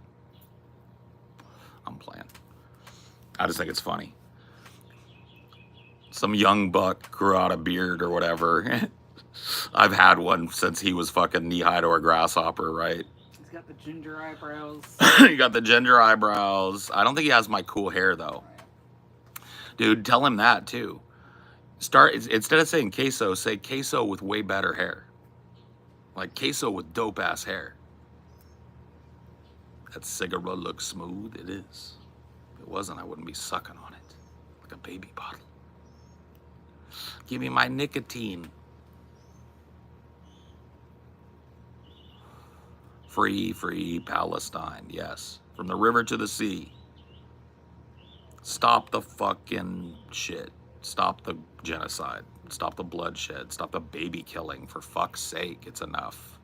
It was enough a day or two into this. It's more than enough already. It's not how this works, man. It's retaliatory. Yeah. It's collective punishment. A lot of it is medieval, cutting off water and food and starving out a population. That's medieval siege shit. Not modern warfare. That's not Geneva Conventions warfare.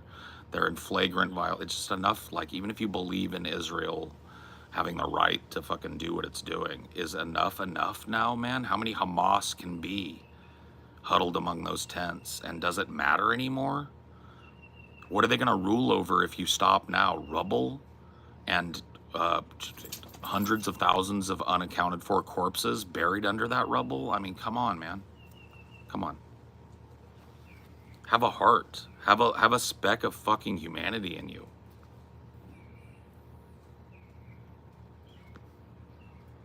Thanks, boss. Of course. Free Israel. Yeah, free that whole fucking area. I want a one-state solution, man. But by yeah, Caramel State or whatever. Yeah. I want a one-state solution with a coalition government, is what they call it. You got two cultural and religious groups represented heavily in the area. There's a coalition government.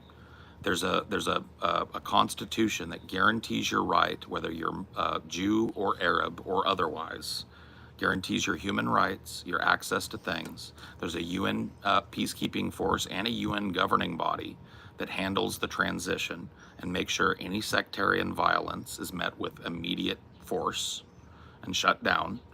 And when the people have stabilized and Gaza has been rebuilt enough that people can go back to their homes, and the wall's torn down, and the wall is torn down, and Bibi Netanyahu is in prison, and his war cabinet is in prison, Ben Gvir is in prison, right? And the people know that that was horrible. Then we have an election, a stabilized, internationally monitored election, where Palestinian and Jew alike gets to elect a coalition government. We empower that government. We give them limited authority over the UN peacekeeping force to enforce any sectarian division, right? Jew and Arab alike get access to holy sites like Al-Aqsa, right? Everybody shares the Holy Land. Everybody shares the holy sites. Everybody worships how they feel, right? And then when that government is empowered, we leave. And when I say we, I mean the UN. I don't mean the United States. I mean the UN. An international peacekeeping force stays there until that government is stable, and then we leave. And that's it.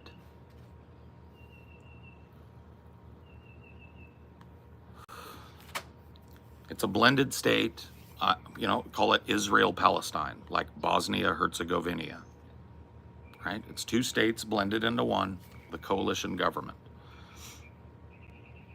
right? A legislature, a judicial branch that's stable and appointed and empowered, small military. Everyone says like, oh, that's unfair, they should self-determine. It's like, that's what we did to Germany after they lost. Yeah, I mean, exactly that. Yeah. Western peacekeeping forces occupied Germany. Russian peacekeeping forces occupied East Germany. There was a big wall divide between the place, which was horrible, but those forces were there to pacify that country, which in the previous 80 years had risen up not once but twice and threatened Europe and the world with flames and war. So, and oppressed their own people. And oppressed their own people and done horrible, horrible murders and genocides and tortures, right? So they could not control over their people. And it wasn't the people, it was the stabilization when the people have a horribly, horribly evil and oppressive government. You can't just turn the light switch off. So that area was pacified, stabilized, the people were returned to normalcy, were given opportunity again. And when the time came, both Russian and American forces pulled out of that fucking country to an extent. There's still American military bases all over Germany. We still own their asses. But the people have a modicum of self-determination now. And we work with them as allies. So that's the hope for that region. That it's not us supporting one side of an oppressive border dispute between two sectarian groups. That has not availed us of anything other than bloodshed and like literal babies in the street, dead, blown to bits, mothers crying over their corpses, crazy shit, right? It's all it's bought us. They've had almost 100 years to figure it out, and they haven't. Right. And it's like, now we figure it out. You want our continued support? We don't support Ben Gvir. We don't support Bibi Netanyahu. We support the people of Israel and Palestine, living together, learning to love each other as humans despite their differences, sharing their holy sites openly and willingly. And I believe that could happen in those places, but not if we leave it up to their governments, not if we leave it up to Hamas or the PLA. The propaganda Yep. they've been giving their people. Yep, it's too much. Same thing with fucking the Jewish state as it stands in the government. Can't trust those governments to do what's right and come to a fucking humanitarian agreement in a coalition government. No, we have to impose it on them. Or the other option is pull out. No more aid while you're genociding people and can't have a wall and running an apartheid state. You want to do that? I guess it's the right for you to do that, but no more trade from us, and definitely no more military aid. South Africa, like there was sanctions. Yep. And I think that's horrible for the people there. yeah. That's why I think that the coalition government ultimately would save lives and stability and provide stability quicker. But if that's not enough, if the international community doesn't want to do that, no more aid at least from the United States. No more nanny state from us. It's been up close to 100 fucking years of us subsidizing everything you do. You clearly aren't listening to us anymore, because say what you want about Biden, but he has said some things like, okay, it's enough publicly. And But he hasn't, you know. He hasn't enforced anything. That's why I said, Yeah. don't give it to him. Yeah. But like he has said publicly, enough is enough. I think it's time to fucking come to a peace resolution here. And it's not going to happen. It's not going to happen unless we go and enforce it. And when I say we, I don't mean just America. In fact, I don't think America should put any of its troops there. It should be UN troops, United Nations troops.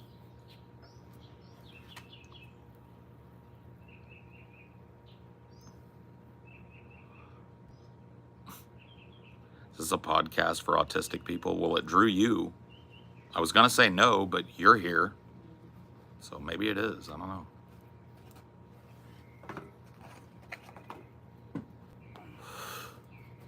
Get that ass banned.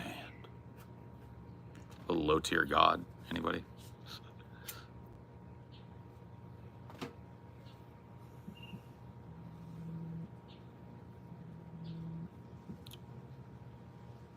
Bzz.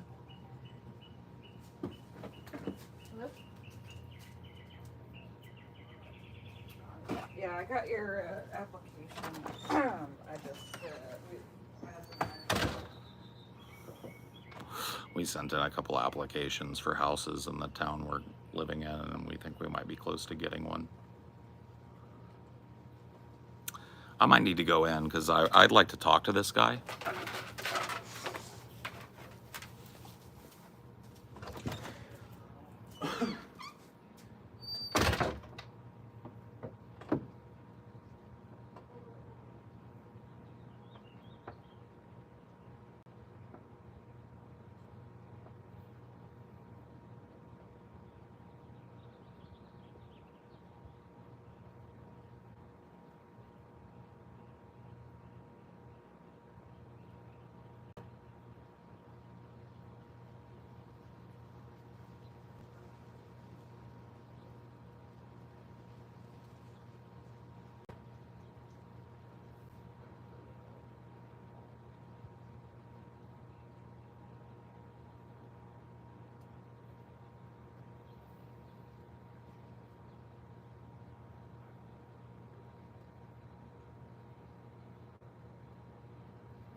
Oh, buddy. How did Chair take care of you guys? Not very well, man. I lost like 20 viewers, bro. That's fucking Chair. What's up, bro? Chair is usually pretty fucking good. Sorry about that, guys. We are in the process of moving, and we were talking to a landlord there about possibly moving to his property. So I had to go do some fucking actual adulting business. Chair didn't care. I'm so sorry, guys.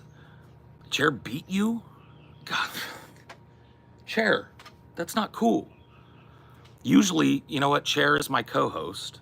Well, one of my co-hosts. My beautiful wife, Amelia, is not, she's not so much a co-host, but a producer. And then Chair and I do this fucking show together. And sometimes, I'm sorry, I can't be the one holding the bag. I saw a fly. Oh, they're all over the place. They came back. They think I'm slipping. They think they caught me lacking. You loved Chair? Chair violated you? Bro, Chair, not cool. Consent is sexy, Chair. Consent is the sexiest thing, Chair.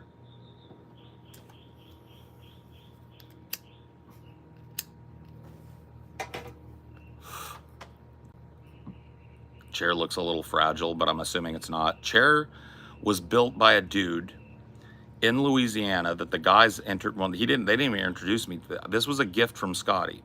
And this is a Louisiana rocking chair built by a guy named Biker Dave. No shit, that's how Scotty knows him. Biker Dave. And Biker Dave is known locally in their area for building the best fucking rocking chair in the world.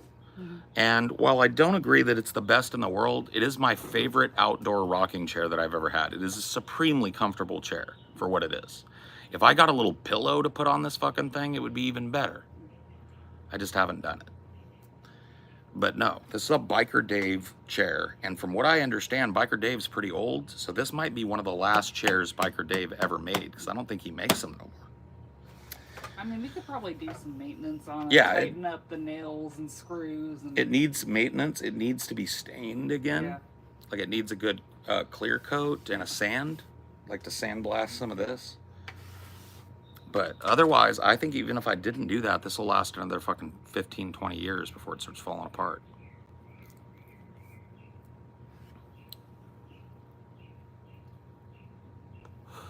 I should braid my hair. My hair is too thick, dude. It doesn't braid up well. I mean, I could. Like, Amelia could probably braid my hair like in a big braid in the back right now. But there's not a lot of length to it.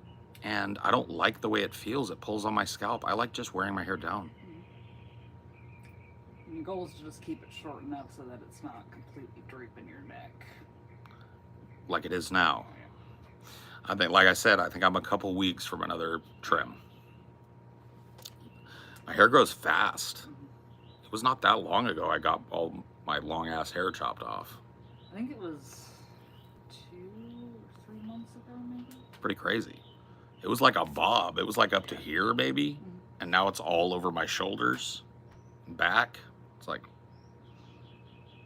ever get super frizzy fro style? I would if I didn't condition. My hair is very wiry and curly and heavy. And if I don't condition it, but I just watch it, it gets really dry and frizzy and it starts to break and I get like that frizz head thing. Or at least I think I would. But I've always taken good care of it since it's been long.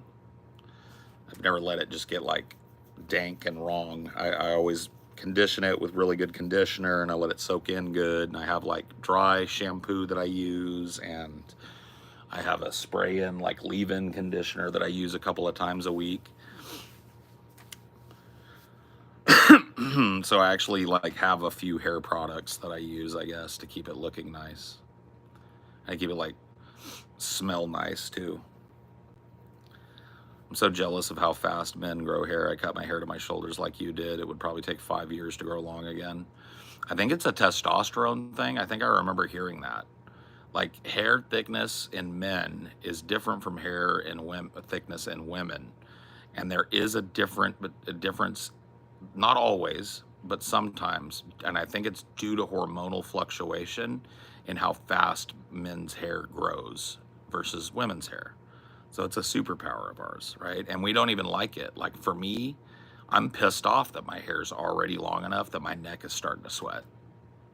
I want to go get my fucking Meg Ryan bob again, okay? I want to take it right here or right here, like off my shoulders. I want to get the beard trimmed back because it's not off, but just like take an inch and a half, you know, and trim me up. Give me a little fucking clean up around the edges, you know? It's time. It's time. Take us bird watching? No. You can't sit and yammer while you bird watch. Queso? Dude, I'm way better looking than Queso. Be real. I'm not a fucking supermodel, but put me up against Queso. I'm way hotter. Be real. Tell me I'm wrong. Hot or not. Put me, hold up. Let me put my glasses on. So this is how I look most of the time when I'm not sweating ass. Okay? Put that right here. Up against Queso. Tell me I'm not hotter. Okay?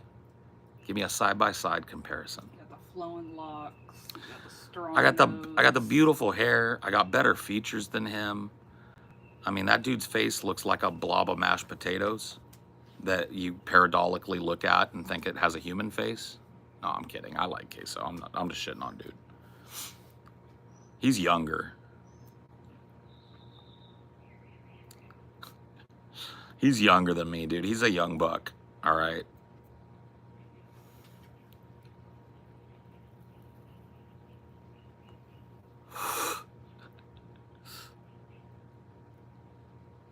You guys look similar, TBH. You're like Queso mixed with Jesus. Jizo. I'm Jizo, dude. Maybe that'll be my new channel name. Maybe I'll rebrand. At Jizo. I think you should go full like Children of the Salt.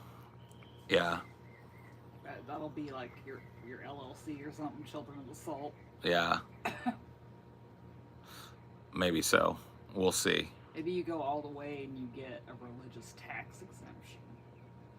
I'd have to start preaching. Yeah. I'd have to weave my nascent Buddhism into a proselytizing religion, which is exactly why I want to be a Buddhist, because it's not that. Yeah. But you know what? I still believe that the children will come when it's time and walk into the woods with me and create a utopia that serves my every woman need and takes pretty decent care of them too, you know? My every impulse will be met, and through that, people will know peace and harmony and tranquility, okay? That's the plan. They will see in me and my pleasure and my lack of any kind of annoyance a true attainment of Buddhahood and nirvana. And they will strive for that their whole lives to make it even more decadent and fulfilling for me, right? I mean, you could do like not as much preaching, but just like leading meditation classes and yoga classes. What about like Proxima Caesar? Like, you know, before they work on building more tree houses and making my quarters more luxurious and et cetera, right? I come out and I say, I lead them in an affirmation of our society, right? Yeah. What a beautiful day it is today. And aren't we grateful that we are here today? You know, all that. I give them a Proxima Caesar visit every day. Or like that dude that is like, he says he's the reincarnation of Jesus in Russia. You ever see that documentary from Vice? No. There's like this Russian agrarian guy that moved up to like the edges of Siberia, and he says he's Jesus. He looks like Jesus, right? And he lives in a beautiful house on top of a mountain, and down below is this like communist agrarian society with no caste system. It's actually kind of like it's culty. Like there's a lot of like control, no homosexuality, all of that stuff, right? But like you would expect from a Christian church. But it's a true like commune, and people will come from all around for their holy day, whatever it is. I don't know what it is. And he comes down the mountain looking like Jesus and like talks to the people. And the people that live there believe that shit, bro. Like they believe that shit. It'll be like that, you know. They won't see me every day, but on certain holy days, I will come down from Salt Mountain and tell them how much I appreciate what they've done. How I have attained even more enlightenment because of their hard work.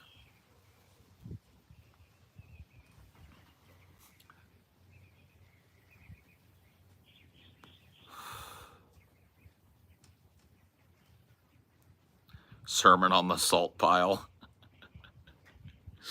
I sit on the salt pile on a throne that they've carved me out of basal salt, right? The salt throne. And I preach the children of the salt, the word, 3 or 4 times a year on our holy days. And then I chill with Amelia up in my fucking beautiful cabin on the hill with Dinor. And we enjoy the fruits of your labor, and we do everything in our lives to figure out our enlightenment, to enlighten ourselves further. It's a beautiful arrangement. I think everybody would just like scramble to be that and to do it. Yeah. As I get older, Amelia starts appearing with me more so she can take over when I'm gone. She'll be Mother Salt. And then it'll be incumbent on her to choose a successor when she gets old and starts to pass. She'll have to choose from one among you to ascend the salt throne. But that will be the crown on her head, not mine.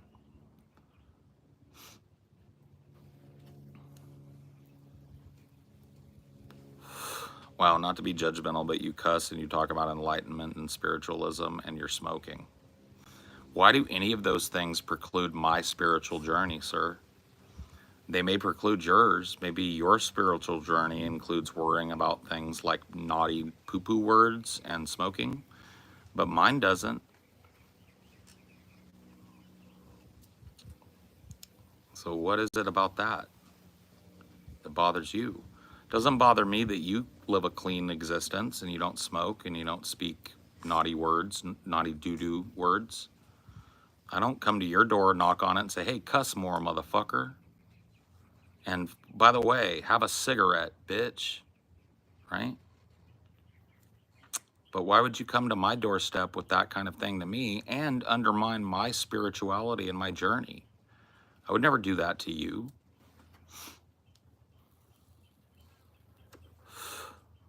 Honestly, I never would. I might argue with you about the efficacy of your religion or your adherence to it, but I would never try and undermine your walk with your God or your spiritual journey or whatever the fuck you call it. But yet you feel like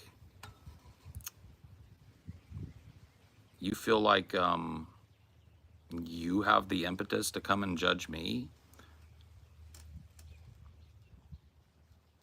By what metric of your religious belief do you judge mine or me personally? Cussing and smoking are prereqs to be one of Paul's children? No, they aren't. You don't have to partake of cussing, the fruits of your language. Like, that's part of the tome of the salt. It's like, because the salt father smokes, you need not smoke. Because the salt father uses his salty language, you need not be salty. For it is not in him that you find salvation, but in yourself. Right? A lot of you are going to want to cuss, though, and you'll get no judgment from me. Father Salt doesn't care. Father Salt is going to greet you on our holy days by holding his hands out like Jesus and saying, "Sup, motherfuckers?" Whoop, whoop. No, we're not doing a juggalo cult. We're not going to take it that far, but there will be a little bit of the tinge of the wicked shit in there. I guarantee you, it's just part of me. Sounds like you've got it all figured out. He's got it all worked out in his mind, and you're part of his plan, and you don't get the final word.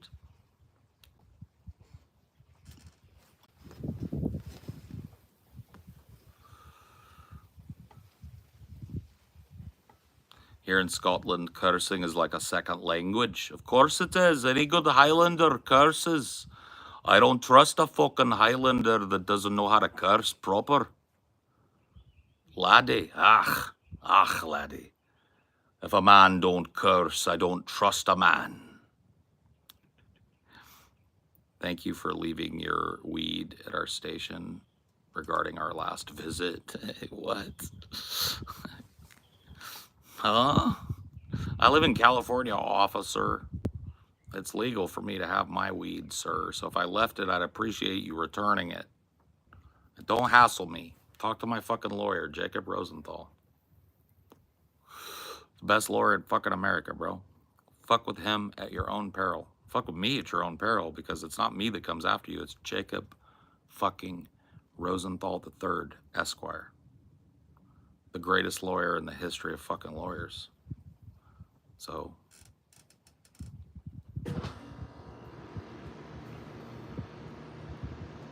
I've got him on permanent retainer.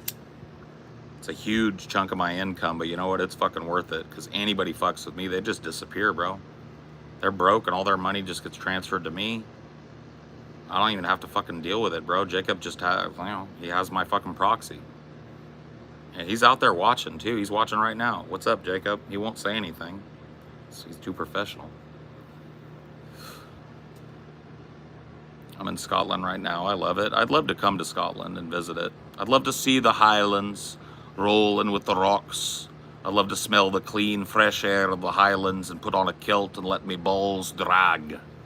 I'd love to carry a claymore across me back and walk the Highlands with the woad upon my face. Like a true Scotsman would. Prowl in the area for Englishmen. Prowl in the area for any usurper that would bring his ideology to my Highlands.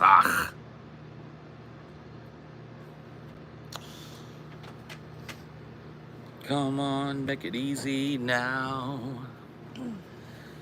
Oh, I need a big ice water. I'm gonna get one. You want to just chill out? Is it getting too hot for you? I'm gonna get an ice water and sip it for a while. But yeah, it's about to get too fucking hot.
Or tears will fall. She's got it all worked out in her mind, and you're part of a plan, and you don't get the final word.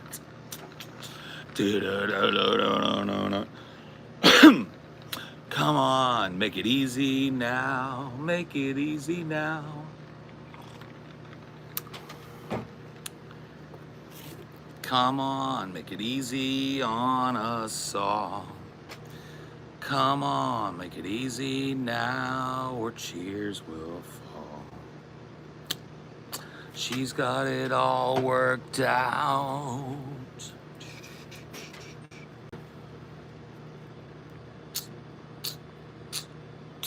Shimmy, shimmy, y'all, shimmy, yeah, shimmy, yay. Give me the mic so I could take it away. Off on a natural charge, bon voyage. Yeah, with the home of the Dodger Brooklyn squad. Wu-Tang Killer, bees on the squad. Checking out the spot like I'm a disco dog. And you can't even touch my skill. I'm talking about that one killer bee that I aim for the kill and drop that down, pass it all around. Lyrics hit hard like cement to the ground. I kill any I kill any MC in any 52 states. I stay psycho killer. Norman Bates, my producer. Jam flow is like, damn, come up down. I about to get bam. Ooh, baby, I like it raw. Yeah, baby, I like it raw.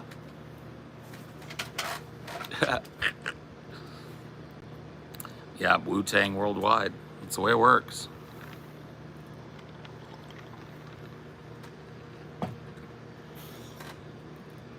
Bum ba ba bum ba ba bum ba ba bum bum bum ba ba bum ba ba bum ba ba bum bum. Dude, fucking. Do you remember all ODB's other names too, dude? You know what my favorite was? Because that dude had like 90 AKAs, bro. Is the old dirty bastard, aka Dirt Dog, aka Big Baby Jesus. Big Baby Jesus, bro. Come on. And he has that locked down. You can't take that rap name. People call you a poser.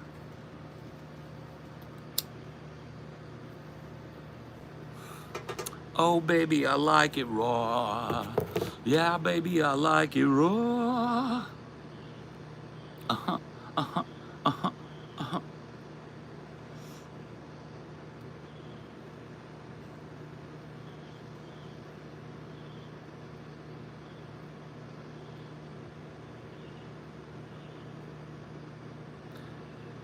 Any chance of a DP reunion for the 2024 election watch? And probably not, bro.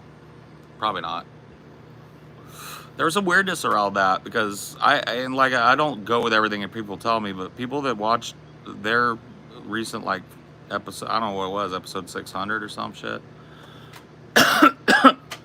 They did like a big DP retrospective and talked about the old show, talked about us a little bit. And people told me, I haven't seen it myself, people told me that there was some sort of invite that went out to us to appear on that, and none of us got back, or we all ghosted it. Bro, I never received any such invite. I just want to let you know, I would have went. It's like silly at this point. Yep. The RZA, the Dizza, old dirty, the RZA, the Jizza, old dirty bastard, Inspector Deck, Ghostface Killer, Chef Raekwon, and METHOD, man. METHOD, man. METHOD, man. METHOD, man. Hey, you, get off my cloud. You don't know me and you don't know my style. Something, something, something, something on the ground. Here I am, the Method Man. Patty cake, yeah, the Method Man.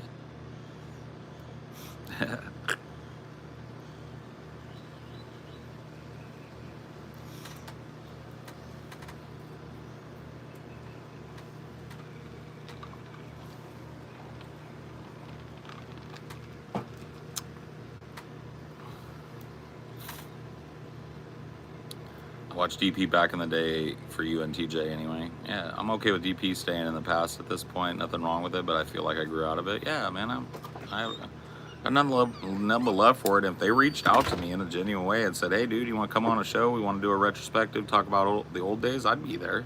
That sounds chill. I really like chilling with Billy, and I got nothing against Ben. So I'd do it. Personally, I can't speak for the other guys, but I'd fucking do it.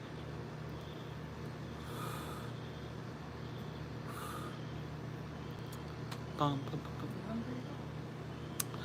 Yeah, I could probably eat something. They got Bogo Chipotle today. Fuck it. Load up your order and I'll throw mine in and that'll be my timer because it's getting fucking hot, dude. It's noon 30 and the sun is beating down. Chipotle sounds dank. I think I'm just gonna get my quesadilla. Yeah. Yeah. Quesadilla, add a little bit of sofritas in that motherfucker. I don't know though. I might get a bowl. Yeah. We have to get the same kind of entree to get the deals. Oh, are you getting a quesadilla? I'm fine with quesadilla. No, you get what you want and I'll get whatever you get. Okay, so I'll pick a quesadilla and Or- get a quesadilla. Or a bowl. Whatever you want. I'm not picky. Like I said, I was thinking about a bowl too. It's BOGO though, right? Yeah. Okay. Alright, yeah. Whatever you want. And I'll just get whatever you get. Okay, I'm gonna get my quesadilla and then you can put on your quesadilla.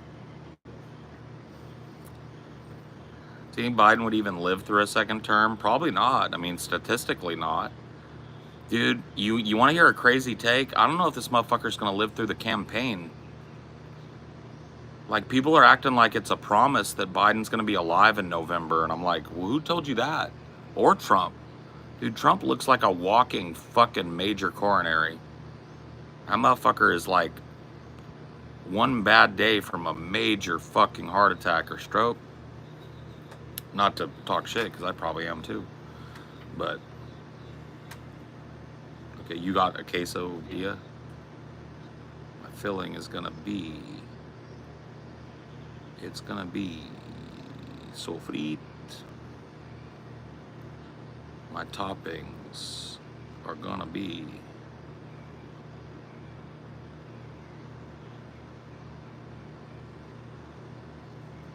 I don't really want any of this on top of it, so I'm gonna say no sides.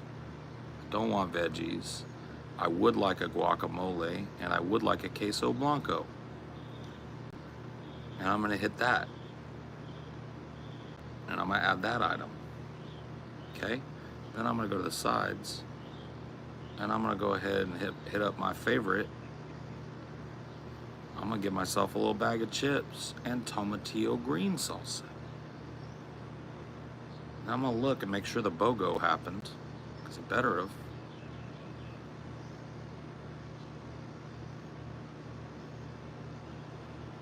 They take off 14, that's about what it should look like.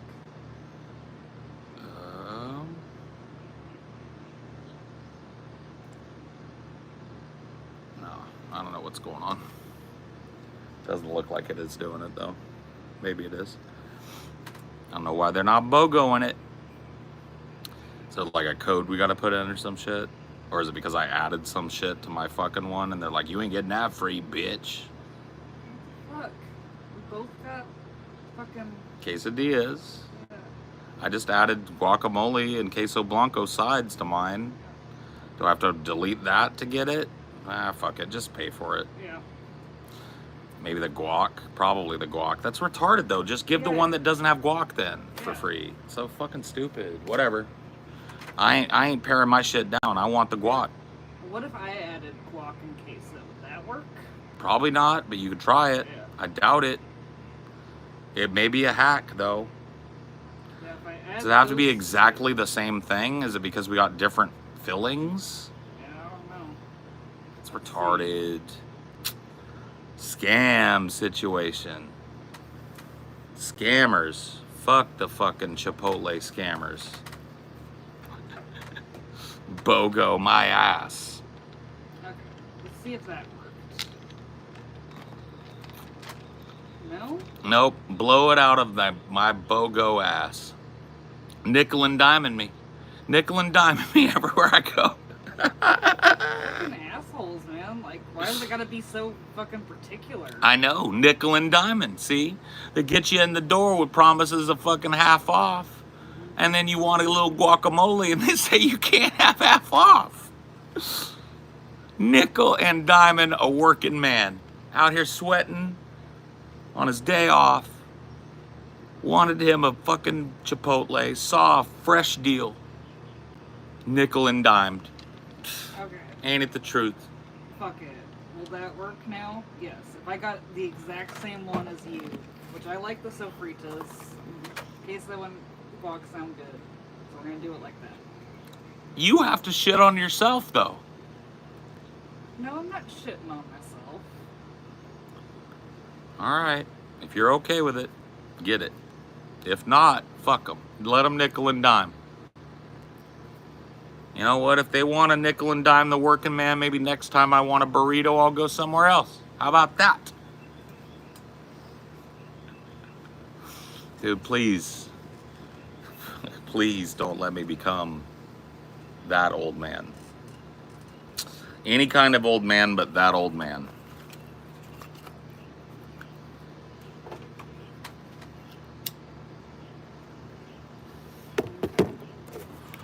I'll be honest with you guys, I don't think I'm gonna make it till the Chipotle gets here. I got plenty of battery on the phone, but my pits are starting to drip down onto my rolls and stuff. That ain't good. As a fat guy, that does not feel good. I was hoping to not have to shower today, because I showered last night. But I'm gonna have to hop in the shower before I go to the movies tonight, because I don't want to be stinky for midsummer. It's gonna be fucked, bro. So I think I might have to smoke this and have that be the timer. So Q&A at the end, that's what we always do. Quick questions, quick answers, let's go. Starting to emit that movie theater popcorn butter. Yeah, dude, it's starting to ooze out of me. I've got lots of stores, and it's not even butter. That's the thing. It's like, they can't even call it butter. They used to call it movie theater butter. But the butter thing is actually a lie. So they're like butter flavored topping. It's just oil you're pouring on top of your fucking shit. So whatever, you know. Enjoy the oil. What up with the meetup? As soon as I know, you know. Trust me. As soon as we got something firm, like it's on the docket, but it hasn't been the main thing we've been working on lately. We've had other shit come up. We've got other projects and other fucking things going on. But I'd say pretty soon we're gonna have to fucking shit or get off the pot. Book a venue. Yeah, if it's gonna be fucking this year like we want, even if it's gonna be at the end of this year like we want, we're gonna have to shit and get off the pot. If it ends up being at the end of this year, it might be a blessing in disguise for me, because there's other shit I want to do back east. I want to visit Amelia's family that's back there. So I might end up doing the meetup, and instead of taking 2 or 3 days like we usually do, I might say, hey guys, I'm taking a fucking week. Or we might plan it so it just happens out that way, because I would love to go there. I don't think the guys would not want to stay a week in vacation. Well, I don't know that they would choose the East Coast, though. Yeah. You know, but they don't have to. They can fly out to wherever their destination is, right? But I want to be in Long Island for a couple of days to meet your family that lives in that area. And then I want to go to DC and do some content. So, I mean, if it ends up being like less fall and more end of the year, which it's starting to look like it's going to have to be, yeah, it might just coincide, and you know what? You know what else I'd love to do? Get about 14 hours with Zeke in Pittsburgh as well when I'm going back there. Get in the chair and book it with him. Get my hands and fucking arms done up. I would say that like a dude like Zeke, it's probably about 2 days worth of fucking tattooing I need.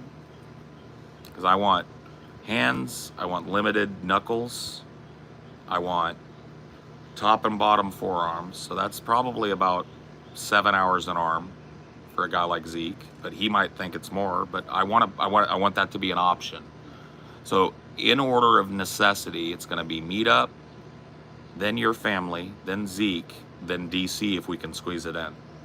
If we can't, then once we're moved and shit, next year, early next year. Plan for the spring or something.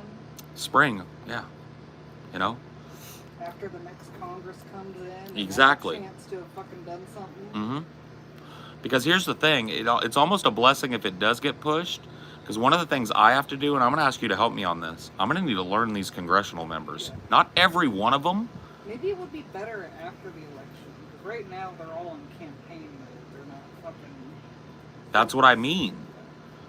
So, I mean, before the election, when everybody's piping hot on politics, getting some fucking right-wing senator or getting a Fetterman fucking Bigfoot appearance on tape and getting him to shame himself like a bloodthirsty IPAC warmonger. But I think it would be good to bolster people that are ready to go to brunch after. Well, that's assuming Biden wins. Yeah. It might be good to bolster people that are ready to go to brunch after if Biden wins, or give people a little heart if Trump wins, because all these vote blue people, the poor little things if Trump wins. Because they've wound themselves up and they've been listening to the hyper fear-mongering aspect for so long, and they've chuffed themselves up. They believe that shit. And so there's going to be people in despair if Trump wins on the left. These poor little vote blues are going to be like, what do we do? I'm leaving. How do we get out of this country? It's happening, guys. The fascist collapse. You know, they're going to be, and me going to Trump's DC and going into that Congress and making some fun, funny, informative content. But I got to do my homework, and I need your help. I don't have to learn every person or policy, but I need to learn which players I'm looking for. Who are the people that aren't just there to cash a check, that are there looking for mobility on the left and the right? What can I append to them with their votes? So I need to know probably 100 members of Congress, the top 100, by name and face, so that I can go up and say, you know, excuse me, Ms. Tlaib, on site. I'm a citizen, I'm a Californian. What do you think about what's going on in Gaza? Is there any hope in sight for those children and those babies there? Get her on, you know, that'll be compelling to give her a venue to say that off the cuff, right? But, you know, who's that? See, I don't know his name, the guy with no legs, the warmonger guy on the right. I find him cane walking through the aisle. I got a different question for him, right? But I need to know him.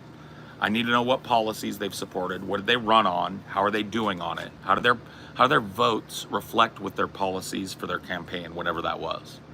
I need to know who the vampires that have been sitting in there for 30 years are. I need to know who's fresh after this election, right? I got to up my IQ. I think post-election might be better, honestly. I think you might be right. So maybe then I drop that, and the priority if we go back east later is, you know, meet up, your family, Zeke, home. Yeah. And then we plan something for the spring. Right. Because I want to sit the chair. The only thing I'm afraid of is the needle's going to puff my skin up and it's going to fuck it up. But I won't know till I sit the chair. Yeah. But there's also the advantage in the spring of maybe mobilizing people for the summer, all those college kids. Set a precedent in the spring.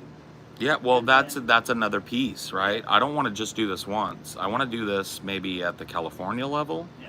Like go do the same thing, my homework on the legislature, and go camp that. Because I'm a citizen, I can be in there too. But I'm saying, like, by doing the DC thing in spring, you can hopefully inspire all these college kids to do it in the summer. Yeah, and the thing with this is I've decided I don't want to really talk about when I'm going to be there. Yeah. Because I do not want somebody fucking this up for me. Yeah. A meme lord showing up that gets me and them kicked out because they're retarded. Yeah, we're leaving it to seasons. Yeah. People will know when the content starts. I won't be able, because I want to do some live shit when I'm there. So I won't be able to stop people that are in the area already. But at the very least, some spurg can't. And I'm going to be very fucking honest with people. Don't come near me if you don't plan on adhering to a certain level of decorum. Because I'm not getting kicked out so we can chill. And I will tell a person straight up if I feel like they're acting that way and they're pushing my fucking ability to be there, stay away from me, fuckface. Like, it's not all friendly there. If you're gonna help, help. But get out of my way.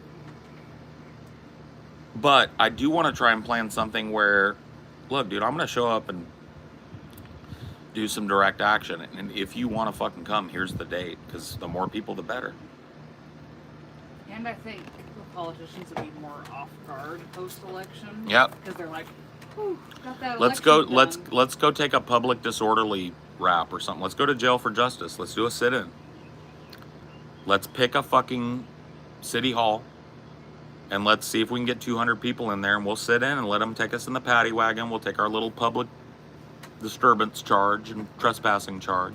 We'd have to board the pets for that, though. We can't just. Oh yeah, of course. Yeah. Like I might have to do it alone. You might have to stay with the boys.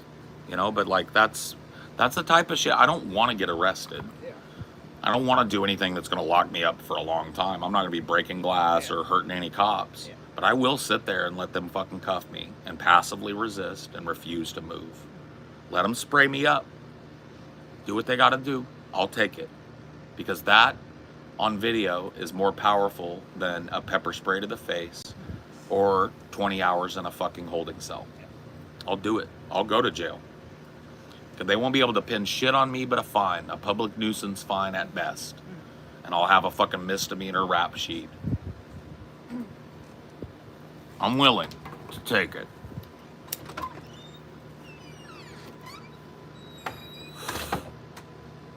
Oh man, Donald Sutherland passed away. That sucks. Yeah, dude, he was a real fucking character. A real staple character actor for a long time. Haven't seen him in many years. I think I heard years ago that he wasn't doing well. And that sucks. But man, lived a big life and had a huge, impactful career, you know?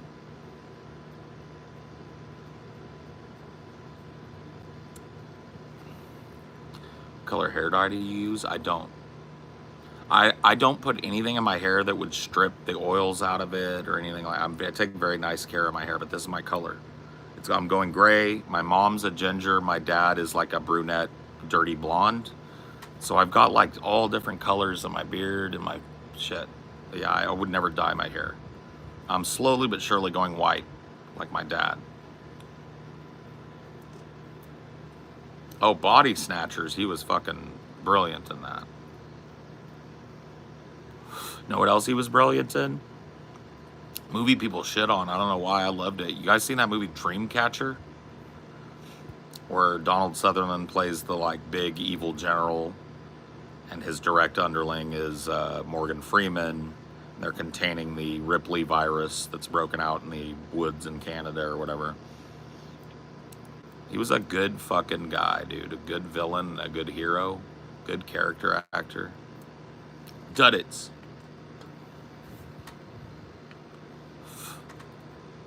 Kind of a lame ending, but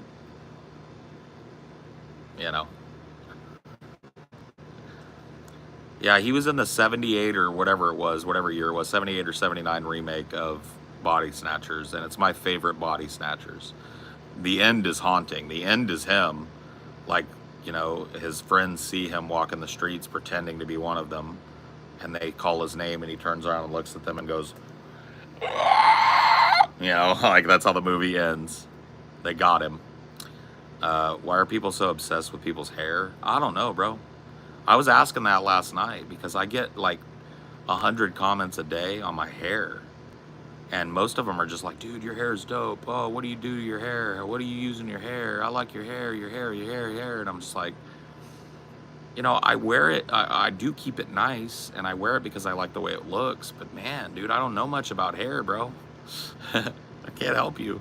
I don't. How do you grow your hair like that? You don't cut it. What do you do? I put conditioner and shampoo in it and stuff, and I brush it every day. I don't know. Like, that's it.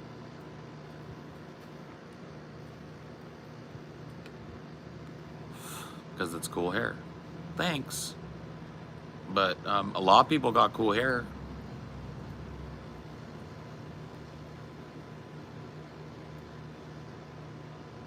Queso, queso, queso owes me money because he stole my swag. And he copped my steez and he didn't even pay me. Oh, queso, queso.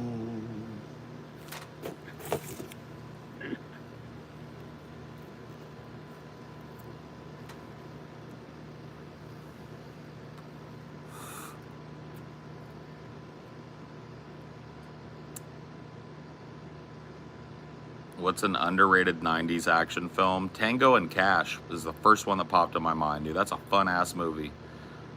Tango and Cash. If you haven't seen Tango and Cash, nobody ever talks about it. It's not the greatest 90s movie, but it is underrated as fuck, especially nowadays.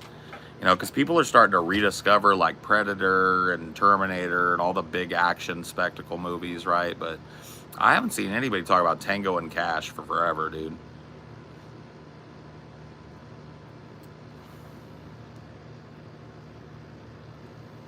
Wreck-It Ralph. No. How old are you? I'm 44. I was born in 1980. April Fool's Day 1980 is my birthday, so turned 44 this year. So I'm on the down slope of my 40s after April Fool's Day of 2025. You know, I'll be pushing 50. That's what they say about us when we get to 45. They say you're pushing 50. That's a little bit sobering, you know. No way. Yeah.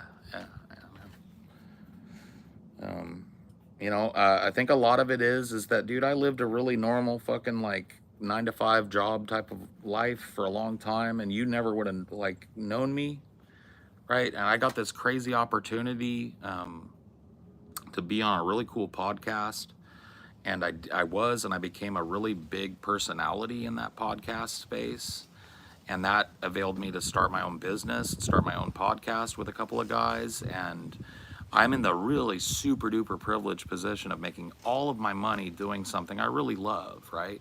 So much so that I do this for free. Like these shows that everybody has been vibing with all these fucking weeks I've been doing them fucking hardcore. I don't make a dime, right? I do get to pimp my other shit here. So other people do decide, I do get money from it somehow, but like I don't monetize here. There's no super chats or super stickers or memberships. I'm not saying that won't change in the future, but like, the shit that the people that have discovered me through this and like this, I do it for free because it helps my business. But you know, you saying no way, it's like thanks. That's very nice. You know that you thought I was younger or whatever. But for me, I think the reason for that is I never allowed that like 9-to-5 life to hold me. I had a schism in my life. I had a break. Like I had a marriage end, and I had what they call like a midlife crisis, I think, where I realized like, you know, that my life wasn't my life, my house wasn't my house, my wife wasn't my wife anymore, that I'd been building something that wasn't even for me. It certainly wasn't what I wanted the rest of my life to be. And my marriage ended as a result of that schism in me, and as a result of it just being kind of a mutually not good arrangement for a long time. No animosity or ill will towards my ex-wife, but you know, it was not good for either of us, I think, and I was the one that pulled the cork on it.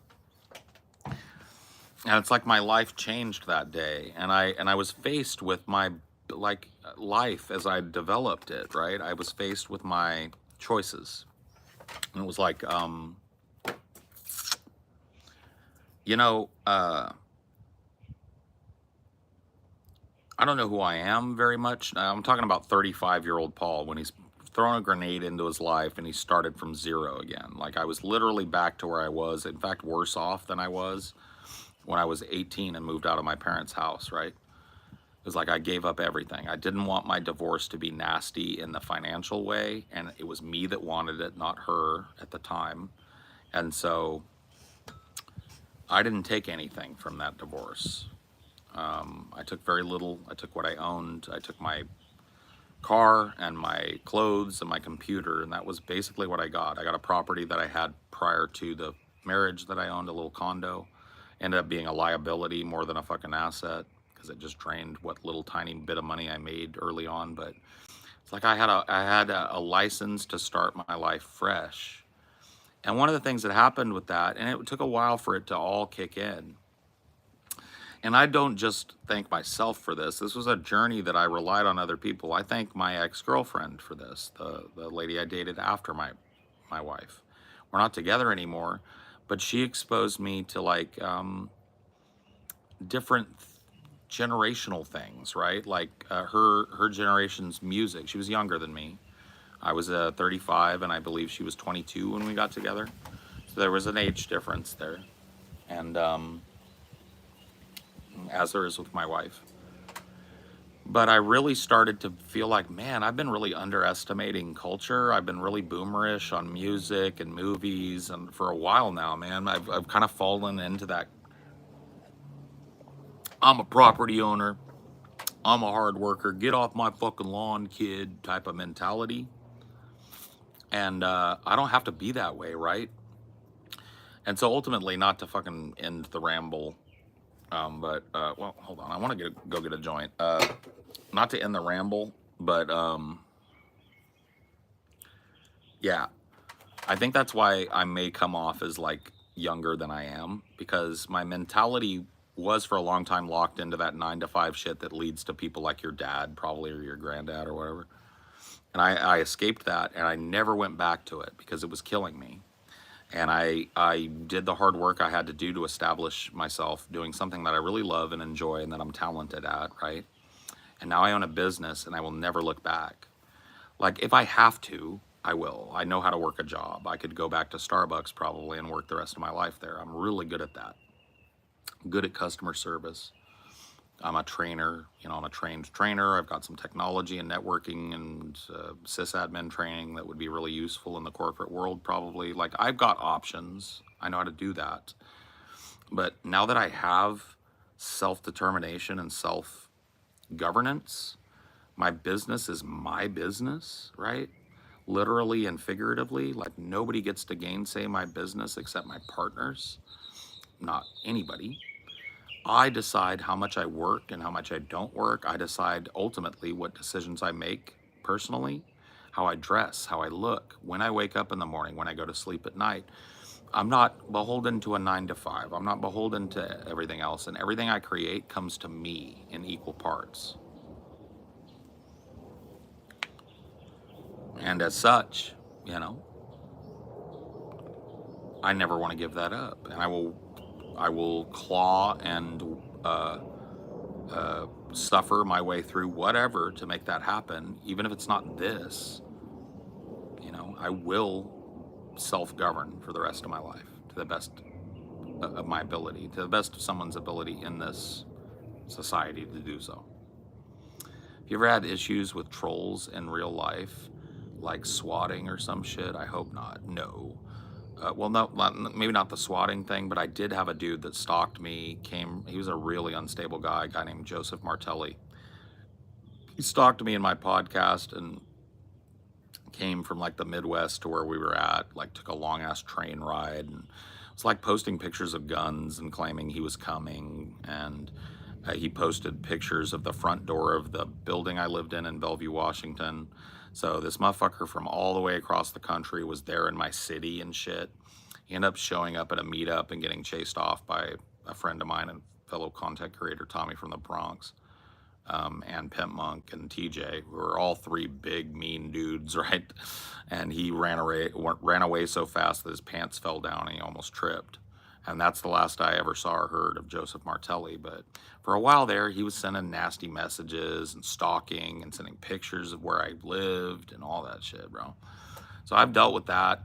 I've had like really fucking like unstable people who, like, all right, like a troll comes by and goes fat, right? And I block them.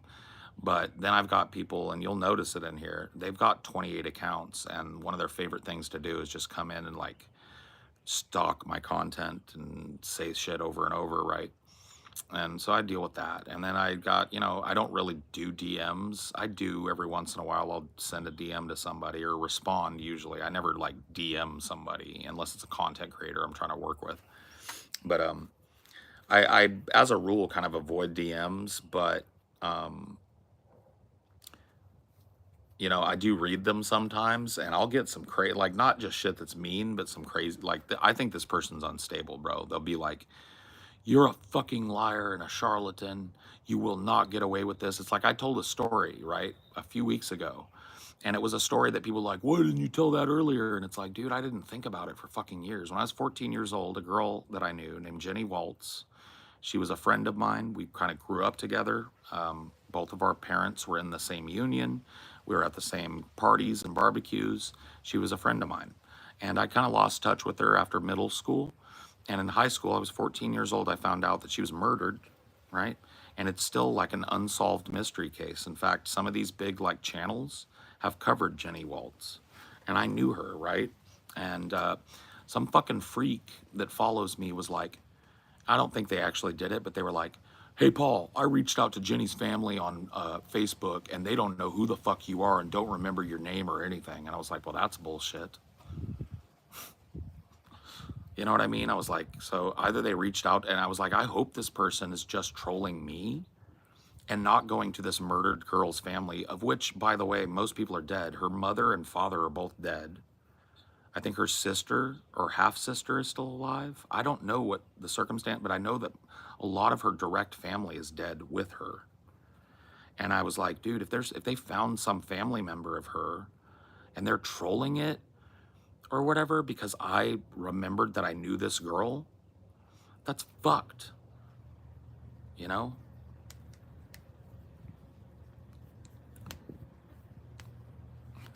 It's pretty fucked, man. Like, you know, when we were younger in like grade and middle school ages, we were pretty close, man. We saw each other sometimes a couple times a week. And we were playing together outside and running around, fucking playing stickball and kickball and getting in trouble and shit while our parents were drinking beer and fucking winding down after work like 2-3 times a week sometimes. I doubt that weirdo's entire story. Yeah, but like, it did scare me because I was like, man, I hope Jenny's sister didn't get some weird thing about like, oh, Paul Parkey's profiting off of Jenny or some shit. I'm like, fuck no, I ain't. I just have a show, and I remembered because it came up, some other missing girl, and I was like, fuck, Jenny. We did a whole true crime gauntlet, and I didn't even mention it because I had pushed it out of it's 14 years. You know, it's 30 fucking years ago that I learned about it, but it's just crazy, right? Yeah, it's over. I got Chipotle. Bye.